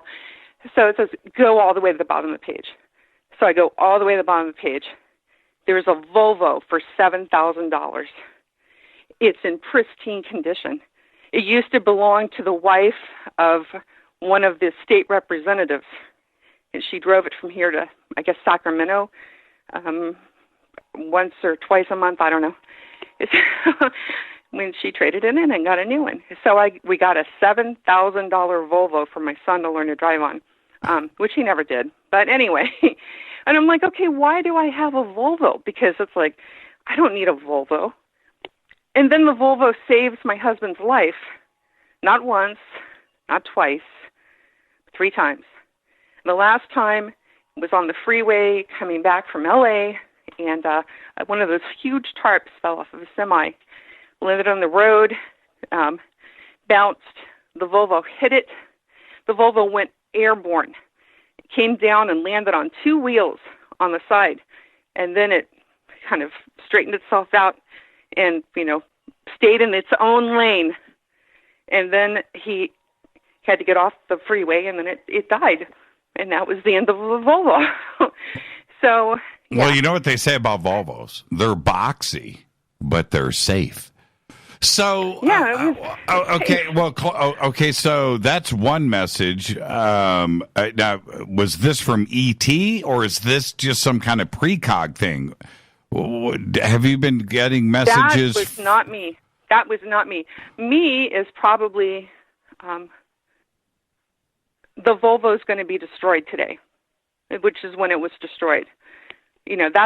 That's probably me, like me knowing this, but then me not feeling like I should call him and warn him, because it's like, and normally I would, but it's like the Volvo is going to be destroyed, but there was nothing that he would have done differently, which is probably why I didn't feel that need, that urgency to pick up the phone, because he did pull over and he did sit somewhere for like a little over an hour because traffic was heavy, and then he did take an alternate route. Now, he would have done the same thing if I had called him. So he would have been on the same road. He would have pulled over and waited, and he would have taken an alternate route. Sure. And it would have been the same thing. Now, what about messages from space? Have you gotten those? What do you mean? From E.T. Well, that's just it. I can't differentiate. I think that I have something that has been with me my whole life, and the whole you'll always be cared for, and something that originally the first time I heard it was external, and then I heard it in my head. But it was almost like I'm hearing it external first, so I know it's not me, and then I hear it in my head, so I know that that's how we're going to communicate now. And things that there have been little, I can't prove anything, but I could tell you I got really upset one day. I was watching the Science Channel. This was years ago. Stephen Hawking was on. He was talking about everything that enters a black hole is immediately destroyed. And I got like, no, Stephen, you are so wrong. It's like things aren't totally annihilated when they enter a black hole. It's kind of like, I explain it like a vacuum cleaner. And, I don't know what kind of vacuum cleaner you have, but we have one that spins around and around and around, and you can watch it. And we had a mouse in the house one time, and we caught one with the vacuum cleaner. It was a little dazed and confused, but it was very much alive afterwards. If something is going at the right angle and fast enough, or maybe not even fast enough, but at the right angle, I don't think it's going to be obliterated. I just don't. I think it's the same kind of principle. It's going to be sucked into it and through it, and then I don't know. But then I said something about if there are black holes, there are also white holes, Stephen. And then I don't know how many years later, was it Stephen Hawking that talked about white holes, things where stars are born, places where the universe opens up, and energy comes out, star nurseries and such. And I'm like, there you go. Now you're on the right track. So, yeah, I do have knowledge, but I don't get it the same way. I get warnings that way.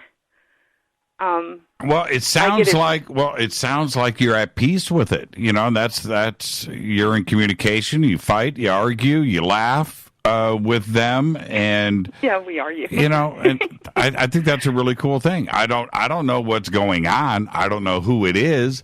They haven't identified themselves, but maybe one day they will. And if they do, you're going to let me know, right? Oh, yeah. I just kind of wonder sometimes if all this, like a number of things that I've seen are actually the same thing. I mean, the spheres might very well be the mantid beings. Could be. I don't know that they're not, but right. They might be. The angelic thing might be another form of the same thing. I don't know if I'm dealing with lots of different groups or the same group. Or, one thing I can tell you, one thing that I was told is that I have 12 guides who come to me in sets of 4, and I'll know them by what they teach me. And right now I'm like, what are you teaching me now? Because I want this lesson to be over, because this is the hardest part of my life right now. This is some of the hardest stuff I've ever been through. And, yeah, I want this lesson to be over, I guess. Yeah, I'm going through the same stuff. I think we all are. I was definitely tested today for sure. So there you go.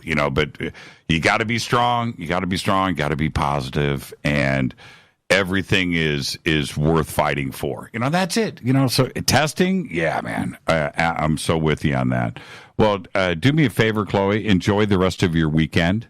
And we'll see you right here on Monday. We've got Thanksgiving coming up, so we got lots to be thankful for. Thank you so much.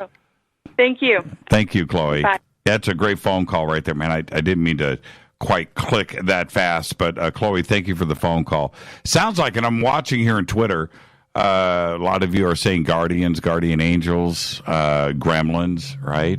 So I see all of that, and let's try to figure it out together, right? All right, let's see. Who's up next? Let's go to area code 360. You're up next on Fade to Black. Who's calling? Hi, Jimmy. It's Tanette. Hi, Tanette. How are you? Oh, I'm getting a wicked reverb. You're getting a wicked what? Reverb. Well, Echo. Well, you're not getting echoey here. You sound great. Oh, okay. So I just wanted to make some comments about the wildfires. There's been a lot of people posting on Twitter about, like the roads are being direct energy weapons. Right. And I've looked at the pictures, and what I'm seeing is it is not, these roads and bridges are not concrete. They're asphalt. Okay. And they were very, very poorly constructed, because I don't even know how they laid asphalt across the top of basically a steel structure. Right. Well, I haven't seen these pictures that you're talking about, so I don't really have any comment there. But are you suggesting that you think that there was directed energy DEWs used on these fires to start them? No, it's possible that they were, but in these instances that people are posting these pictures on Twitter of like a bridge that has like sections missing out of it. Well, the pictures that they're posting, it's like, oh, well, nothing else was burned around the whole area. But if you look at the picture, if you look over, the one that I was thinking of was, if you look over to the left of the picture, there is a tree that's completely scorched. So obviously the fire went through there. But some people are saying, oh, you can't burn concrete. It burns at 1,200 degrees or whatever. Well, this is not concrete. It's asphalt. Asphalt melts at 302 degrees. Right. Asphalt can melt on a hot day. Mm-hmm. I agree. Right. And you think about a tarmac where the planes get stuck on the tarmac just because it's hot. Right. Right. Tires sink into it. Go ahead. I said tires sink into it. Right. Right. So, the stuff that's going on with this, when something like this happens, and in this case, it's fires, it's forest fires, or whether it's a hurricane, or it's a tornado, or it's an earthquake, and it's directed energy weapons, it's a thermonuclear bomb, it's weather control, it's HAARP, everybody just needs to chill out on that. I'm not saying that it doesn't happen and that the technology is not there, but right now these homes are still smoldering. Right, there are people out here in California that have gone through tragedy, and it sickens me when people are going to go and create these photographs and these beams and they think it's funny, and it's not. I know of no technology. What are they honestly suggesting here? I know that we have plasma weapons that we're building. I know that there are high energy lasers out there that are being constructed, but to turn around and say directed energy weapons, it just Don't go to a UFO conference, man. They use directed energy weapons there, man. DEW. Man, stop with that. Right? Just stop with it. Stop with it. I'm not there, man. I'm not. And if somebody wants to, not listen to the show or not follow me or church, man, either you're all in or you are not. You know what? I live here. You need to stop with that. I live here. And then, unless there's proof, then stop it. I just don't buy into it. I'm glad you're not either, tonight. Thank you for the phone call. Everything good in your world? Yeah, there was one very interesting theory though about the way that the fire ran in there was a proposal for a fast rail train. Okay. And the fire actually followed it exactly. I mean, you can put the map over top of each other, that the fire actually followed the exact path of what they proposed for some fast rail train thing.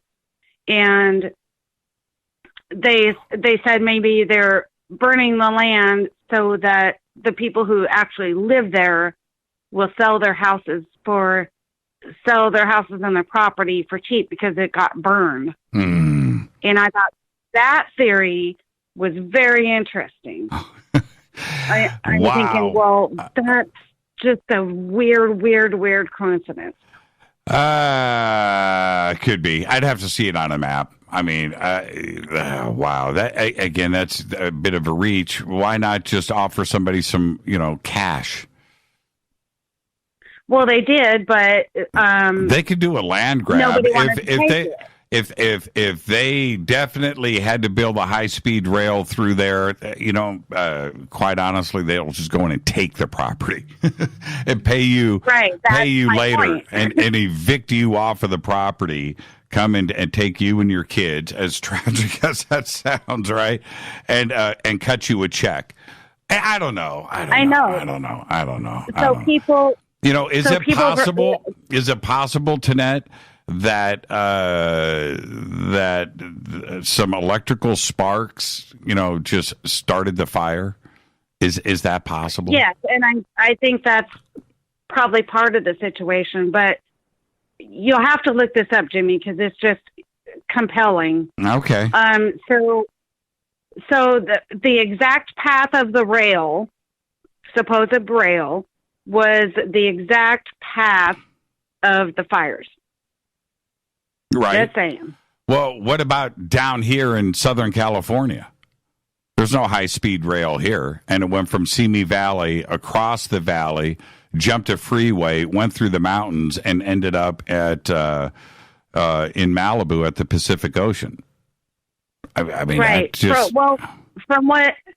Sorry, I probably misspoke. It was supposed to be a lowest speed rail. A low speed? Well, not here in the valley. Maybe up in Paradise, but not down here. There's no low speed rail that goes from. It was only low speed because they were trying to put it along the highways and stuff, so they couldn't have high speed. Otherwise, there would be crashes and what have you. Right. Well, but this proposal went through a couple of years ago, and then they and all the homeowners along the path said, no, we don't want to sell. Mm-hmm.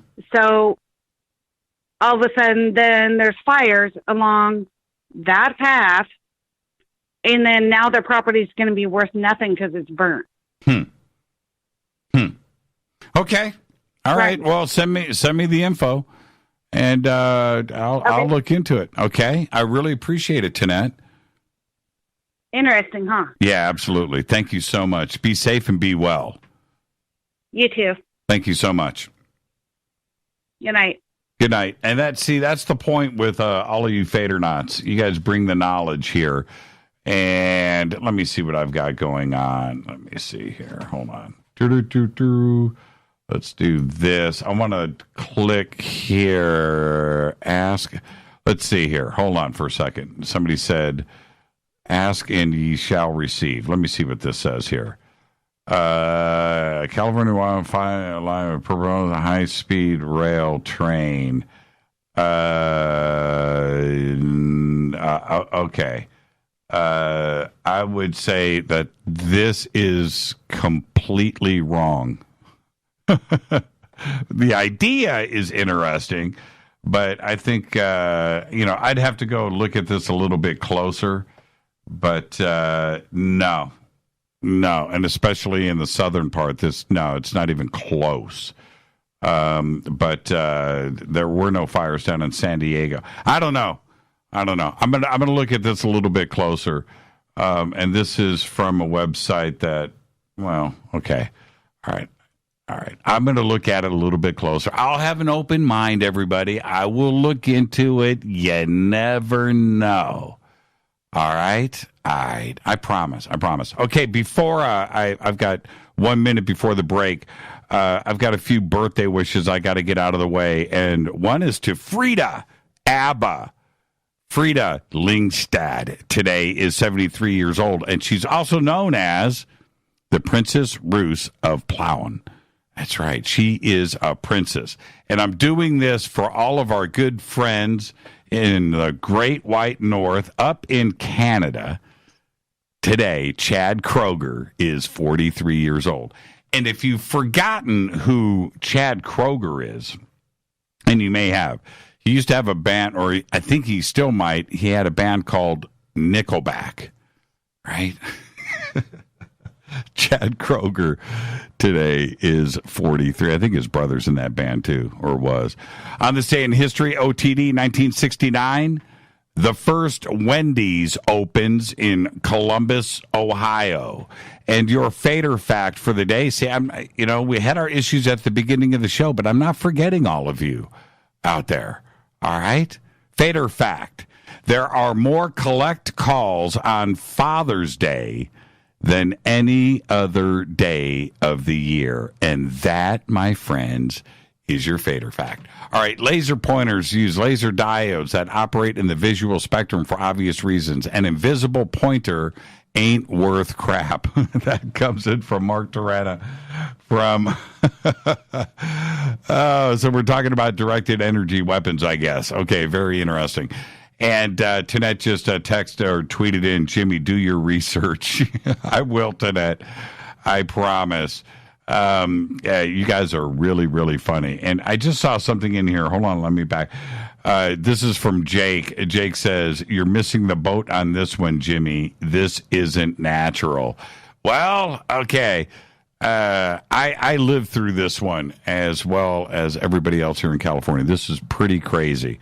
And natural, it felt pretty natural to me. I'm going to take a quick break. This is Fade to Black. I am your host, Jimmy Church. It is Thursday night. It's Fader night. If you're on hold, stay right there. Whew, what a day I have had. I'm so glad I'm here talking to all of you. I'll be right back after this short break. Stay with us.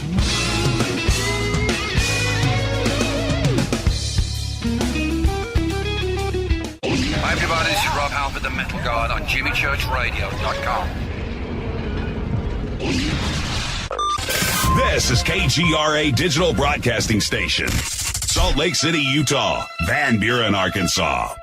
Poor water quality is a major health issue, and it's only getting worse. Municipalities can't keep up, standards have dropped, and pollutants are increasing. Where does it all end? It ends by keeping the pollutants outside of your home with HydroCare's advanced systems available at Wave Home Solutions. No less than the best purification materials and processes have been developed by HydroCare to provide you with healthy, clean water for drinking, cooking, and showering. HydroCare far surpasses the competition in removing chlorine, odors, iron, lead, chemicals, limescale, and much more. Don't settle for less when it comes to your water. We'll take care of the toughest water problems for you, whether it's from a city or well source. Satisfaction guaranteed. For more information, call 888-997-WAVE. That's 888-997-WAVE. Or go to bestwater123.com. That's bestwater123.com. Wave Home Solutions for a healthy, comfortable home.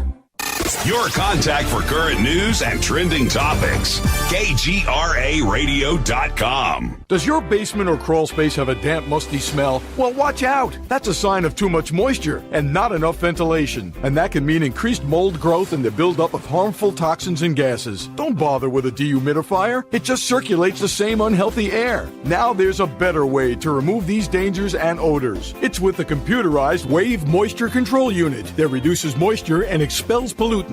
We replaced our old dehumidifier with the Wave unit, and in only 3 weeks, our basement is dry and the musty smell is gone. Wave units require no maintenance, no buckets of water or filters, and costs only pennies a day to run. Breathe better, live healthier with an affordable, no-maintenance Wave unit. Call 888-717-WAVE, 888-717-WAVE, or visit dryhealthyhome.com. Dryhealthyhome.com. Ride the wave.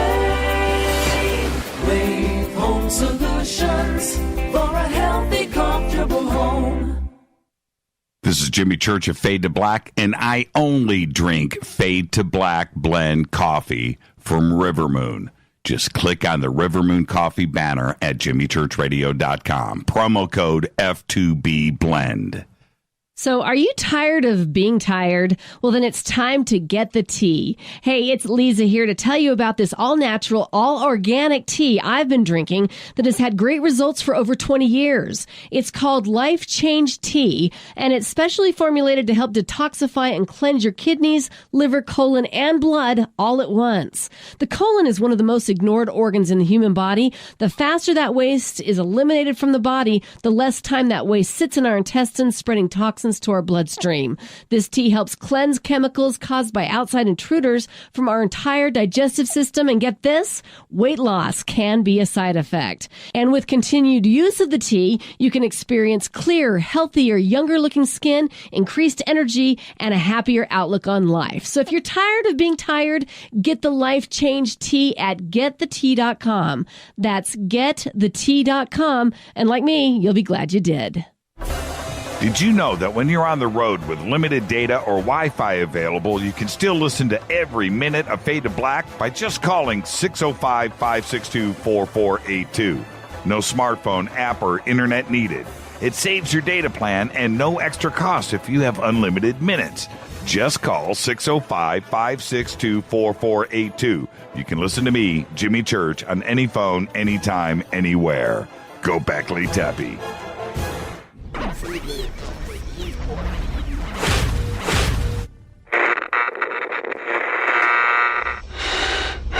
You want to know a secret? I love ponies. I really love ponies. I'm serious. I couldn't stay sane without ponies to brush. Why Fade to Black? Because you never got that pony, damn it. This is Fade to Black with Jimmy Church on the Game Changer Radio Network and KGRA, the Global Radio Alliance.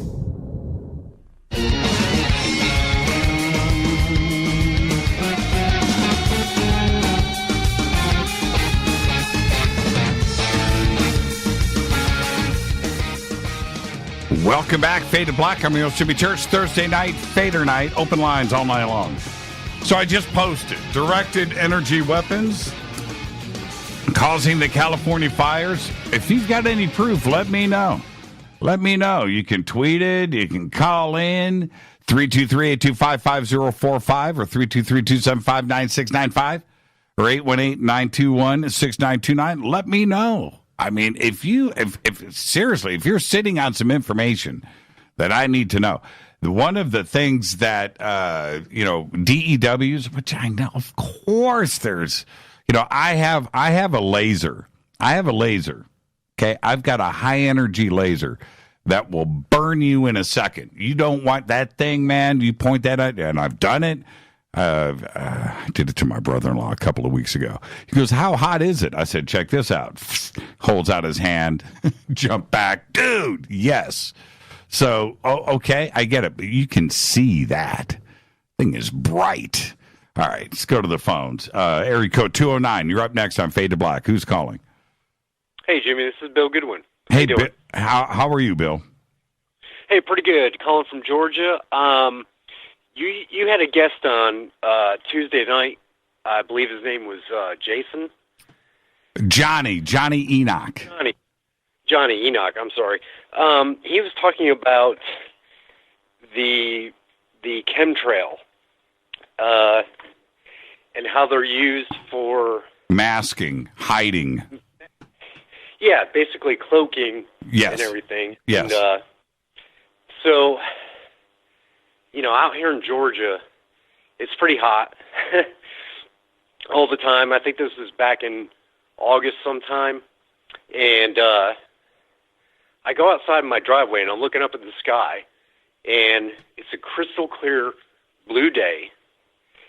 And I see these jets flying from...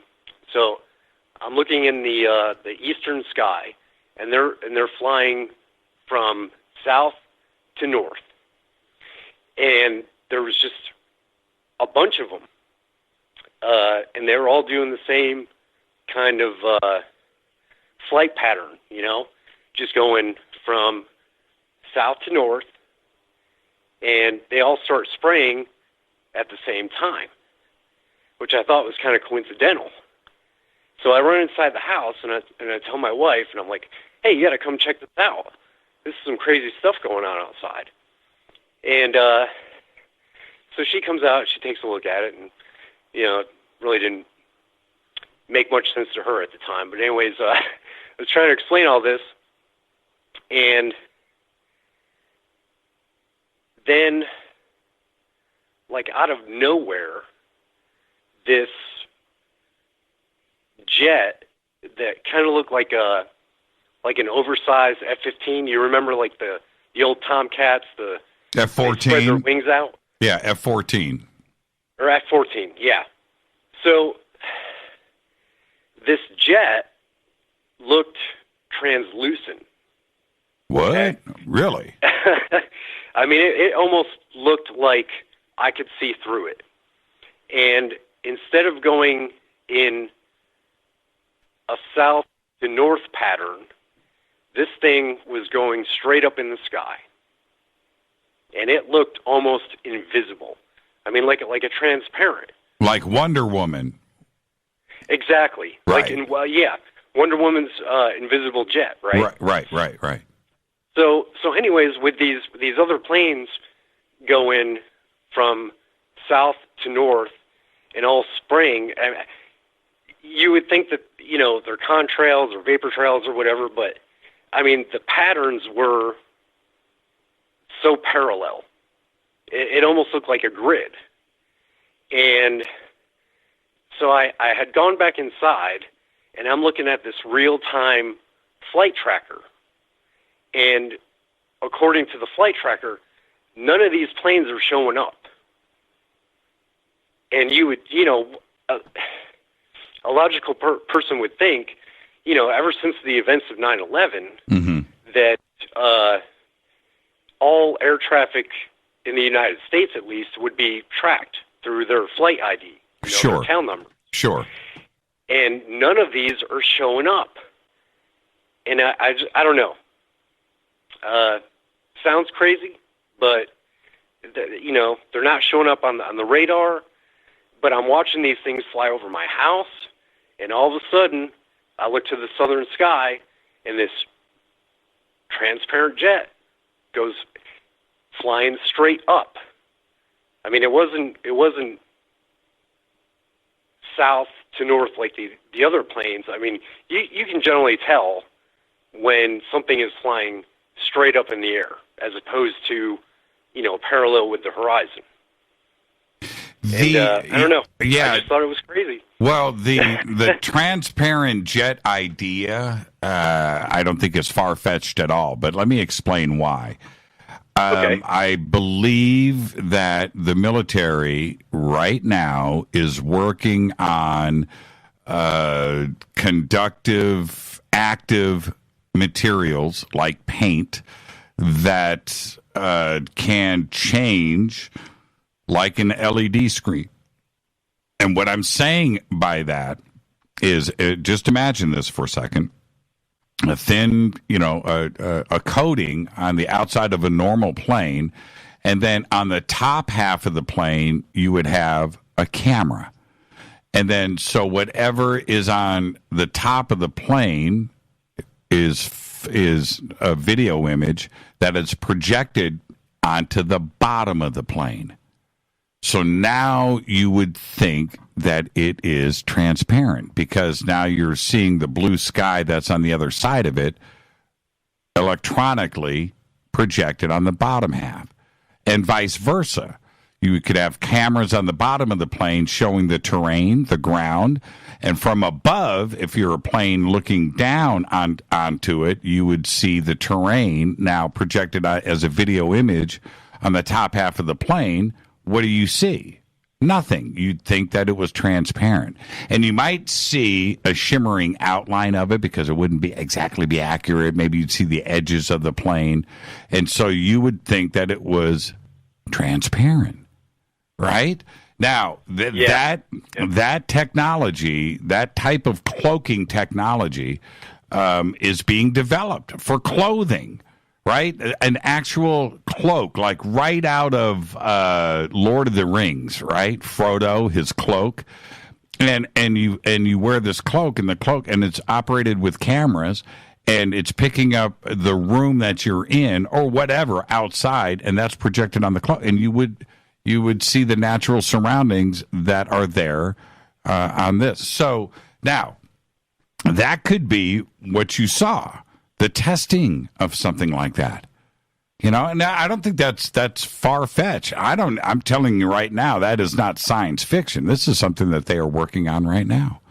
And I'm sure that you have seen some of the new televisions that Samsung and LG and Sony are developing right now that you can just roll out and glue to your wall, right? Thin as paper. Thin as paper. Oh, yeah. Same with phones that they're... Right. Exactly. So why couldn't you put that on the outside of a plane and just glue it down, right? Adhesive. It makes sense to me. So yeah, but it's a good sighting that you had. That is what's amazing. That I think that's what you saw being tested. Now, the other I've never seen it before. I've seen.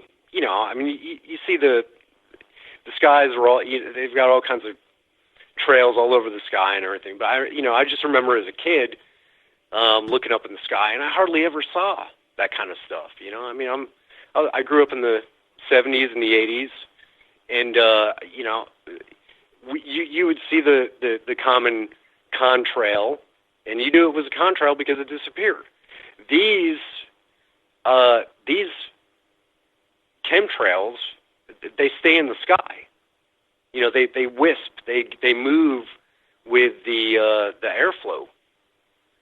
And I don't know. I just thought it was very interesting, and the theory that your guest proposed, I had never heard of before, because I think the most accepted theory based on chemtrail is that either they're trying to block out the sun's UV rays, or there's some type of military application, but I had never heard of the cloaking. Yeah, and that and then aspect. When I saw that jet, and I'm just staring at it. I'm looking up at the sky, and I'm thinking, am I really seeing this? Right. And is anybody going to believe me if I tell them? No, of course not. But you saw it, and that's the most important part. What was your name again? This is Bill from Georgia. Thank you, Bill, for the phone call. And that's a great sighting. I think you saw some military testing going on, but it's awesome that you did see it. Thank you so much. Well, thank you. I had to call it. When he mentioned that, it flipped the switch, and I couldn't wait until Thursday night, Fader night, and I finally got in, and I appreciate it, Jimmy. I love your show, and I'm a longtime listener. Thank you for everything that you do. Thank you, Bill. Have a great rest of your weekend. All right. Take care, brother. Yeah, thank you. Somebody just tweeted out that it was Harry Potter with the cloak. I never saw Harry Potter. It was but I know Frodo had the cloak. I know that Gandalf gave him the cloak, man. I think it was Gandalf.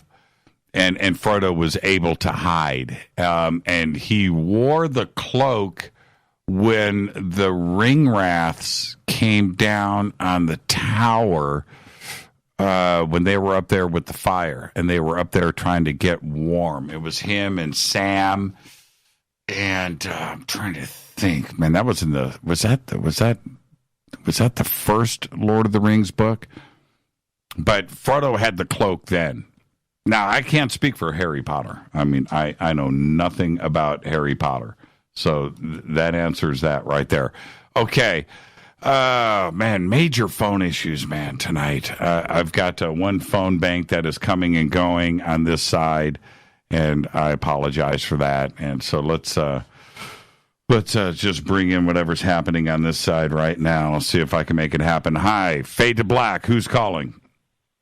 Jimmy Church, long time no hear. Oh, man. You got to keep it clean tonight, man. Yeah, that wasn't me last time. Someone's been going around pretending they're me. Oh, I don't think so. But anyway, how you doing, John? I'm well. How are you? Oh. I'm doing good. It's Thursday night. It's Fader night. What have you got for me? I heard that caller earlier with the weird beeping. Uh-huh. And I'm pretty sure his phone was tapped. It could have been. Could have been. Talking about Scott? Yeah, that sounded tappish. Because back in the day, the FBI was tapping into my phone. Everybody thought I was crazy. Yeah, you had this is the ghost of John Lennon, everybody. You had a pretty good FBI file. Oh, did I? I never got to see it. Yeah, man. Go to FBI.com. Go to the vault. And just that's all you got to do, man. Just type in John Lennon, and your file will pop up. Oh my! Yeah, you should go really check it long, out. Or? It's been a while since I've checked it out, but it's there. It's there. Have you seen the picture that Eric Stitt created of you wearing a Fade to Black shirt? I'm afraid not. Yeah, you should go check that out. Go look up John Lennon of Fade to Black. I think. It was supposed to have been creative artwork, but I think it's a Mandela effect. I think it's actually you wearing a Fade to Black shirt. Do you remember wearing it on the top of a building in New York City? Well, I've worn lots of shirts. Yeah, it's a pretty cool shot. I'm not 100% sure. All right. John, enjoy the rest of your weekend, my friend. You too, Jimmy. Thank you so much. And let's go to here. Hi, you're live on Fade to Black. Who's calling? Hi, my name is Josh. Hi, Josh. How are you? Fine, and you? I was just asking, okay, this is my first time listening to this podcast, and there's so many conspiracy theories going around, and I just wanted to know, what is the most craziest conspiracy theory you've ever heard, ever, of all your years doing this? Well, this isn't a podcast. This is live radio, but I appreciate that there are a lot of conspiracy podcasts out there for sure. But the craziest conspiracy theory that I've ever heard. Oof, man, I have no idea. Let me spin this back around on you, Josh. What's the craziest conspiracy theory you have heard? Okay, so the most craziest conspiracy theory I've ever heard was basically the most generic stuff, like people shooting beams into the air to alter the weather, purposely causing, like, I've been recently hearing, like, these wildfires were purposely being caused. It's so many that I can't really specifically say which one tops it off, but Okay. Then let's go this way. I'll go in another direction for you. When the craziest conspiracy theory that I laughed at, okay, how's that? You want to start with that? Yeah, you go first. Okay, there was a couple of years ago, I forget the name of the military exercise, but there was a military exercise going on in the Southwest and part of the United States. And that, are you ready? That abandoned Walmarts had tunnels in them that were connected under the ground, and the Marines were using the Walmarts as bases, and they were going to take over and do a military exercise and take us all and put us into FEMA camps. What? Yeah. Yeah. It was great. That was fun. Operation Jade Helm. You can look it up. Operation Jade Helm. It was. It was fun. JADEHELM. 2 words. Jade Helm. It was funny. Man, that was just, it was one of those things. It was just like everybody needs to just stop. Right? Operation Jade Helm. They're rolling in, man. The Marines are here. They're taking over the United States. It was like, oh, come on. Inside of Walmart. And the Walmarts were connected by tunnels. Now that, that's that was a tough one. But wait a minute. Somebody just posted up another one that I needed to mention. As you said that, and it just got away from me. Okay, now what about you? Okay, what's a conspiracy theory that you laughed at? Okay, so there's this conspiracy theory. I don't know if you ever heard about it, but I heard this when I was really young. It's called the Second Life Effect. Have you ever heard of that? No, the Second Life Effect. Tell me about it. Okay, so the Second Life Effect. It's basically, you have to bring technology into this. It's like a game that people get trapped in. It's like hypnosis. You stare at your screen. You download this illegal program, right? And it basically, it's like your soul, your mind gets trapped into it, and basically you can't come back out of reality. It's like staring at your phone and being your eyes glued to your phone. You can't look away. It's like sleep paralysis, and basically, I heard a lot of people died from this. They died in a computer chair. You know what I mean? And it's really weird because it's like the dark web. You ever heard of the dark web? Yeah. I remember this now. Second Life is an online virtual world developed and owned by the San Francisco-based firm Linden Lab and launched on June 23rd, 2003. By 2013, Second Life had approximately 1 million regular users. Second Life is similar by massive. Okay, but anyway. The rumor here is that it would steal your soul. Now this is and I remember this. I'm going to go back. This is actually worth a second look. I do remember the stories going around about this. I never played Second Life.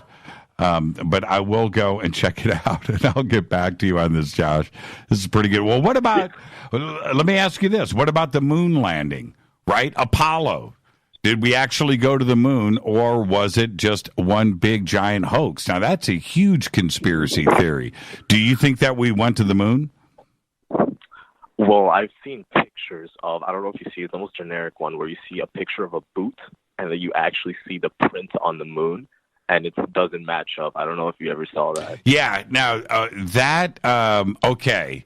So what you're looking at there. Now, okay, so just so you understand where I'm coming from on this, Josh, I think that there is a lot of evidence out there that causes us to question the reality of what the moon landings were or not. I'm not saying that we didn't go to the moon. I don't know if we went with the version that they have told us about, right? But the shoe print that you're talking about, right, that doesn't match the suit, okay. The suit, the pictures that you are looking at there, that is the boot that goes inside of the outer clamp-on boot, right? So there's 2. So no, it does not match, but it's a second boot that straps on. It's a sole that goes on the bottom of the real boot. So right, there's something that you wear on the inside of the lunar lander or the space capsule, and then there is what you wear on the outside. So the pictures that you're looking at are of the boots that you're wearing on the inside. Right? On the inside of the lander. Yeah. You can't bring in all that dust. You can't bring in all that stuff, so there's a second set of boots that you wear on the outside that you get all dirty. And then there's the ones that you're wearing on the inside, and it's 2 different boots. But that doesn't mean that I don't, that I don't think that there's something to it. I feel like there's so many unanswered questions in this universe, but I feel like if we do have the answers to everything, that we would even succeed a God one day. That's just my opinion. It could be. Too much of something. I know, right? I know. Hey, Josh, first-time caller, and thank you for checking into this program, and I guarantee it, you're going to be here for the rest of everything to come. All right? Don't be a stranger. Absolutely. I hope you have a beautiful night. Next time I'll call in, I'll call myself Mage from SL, so you can recognize me, all right? I won't use Josh. There you go, Mage. Thank you, my brother. All right, take care, brother. Treyway. Yeah, have a great weekend. And one more phone call before we say goodnight. Hi, you're live on Fade to Black. Hey there.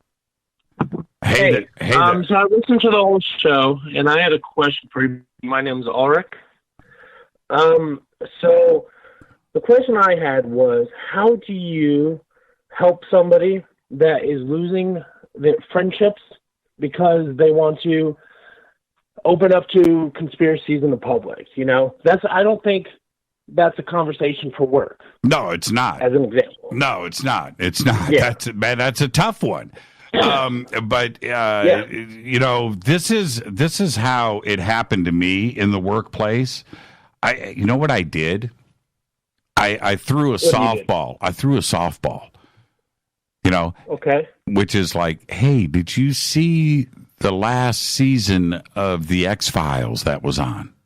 Right? And just start talking about that. Yeah. Right? And just throw and then you'll find, if you get a response, yeah, I did. Well, you know, then you can go into different zones. Like the new show, Stranger Things, right? Bring up something like that and see if they're watching it. Then you can talk about, you know, find out if they're into Montauk or mind control or MK Ultra, UFOs, right? And get into the other conspiracy theories, but do it through a TV show. And what's really funny is, see, you don't want to go full on conspiracy with somebody. You know, you don't want to go in there and go, hey, you know, nuclear bombs blew up the World Trade Center. You don't want to go there because you're going to freak. You're going to freak some people out. I mean, that shouldn't be the opening. No, that does not need, especially with your boss. But if you bring up a TV show, right, and then because what I found when I started talking about X-Files around the office, some of these people that I would have never thought about, I couldn't shut them up. Right, that's it. And that's what you need to do. Throw the softball, a little underarm slow pitch. You know what I mean? Yeah. Well, it's not me. I'm calling about a friend that I was worried about. He's listening to the show now, so hopefully this helps him out. But yeah. I'm calling for a friend. Okay, there you go. I swear to you. I believe you. I'm not the kind of guy. I want to help him out. I didn't know the right way to do it. Use TV. But, TV's always the best thing. X-Files is great. It worked for me.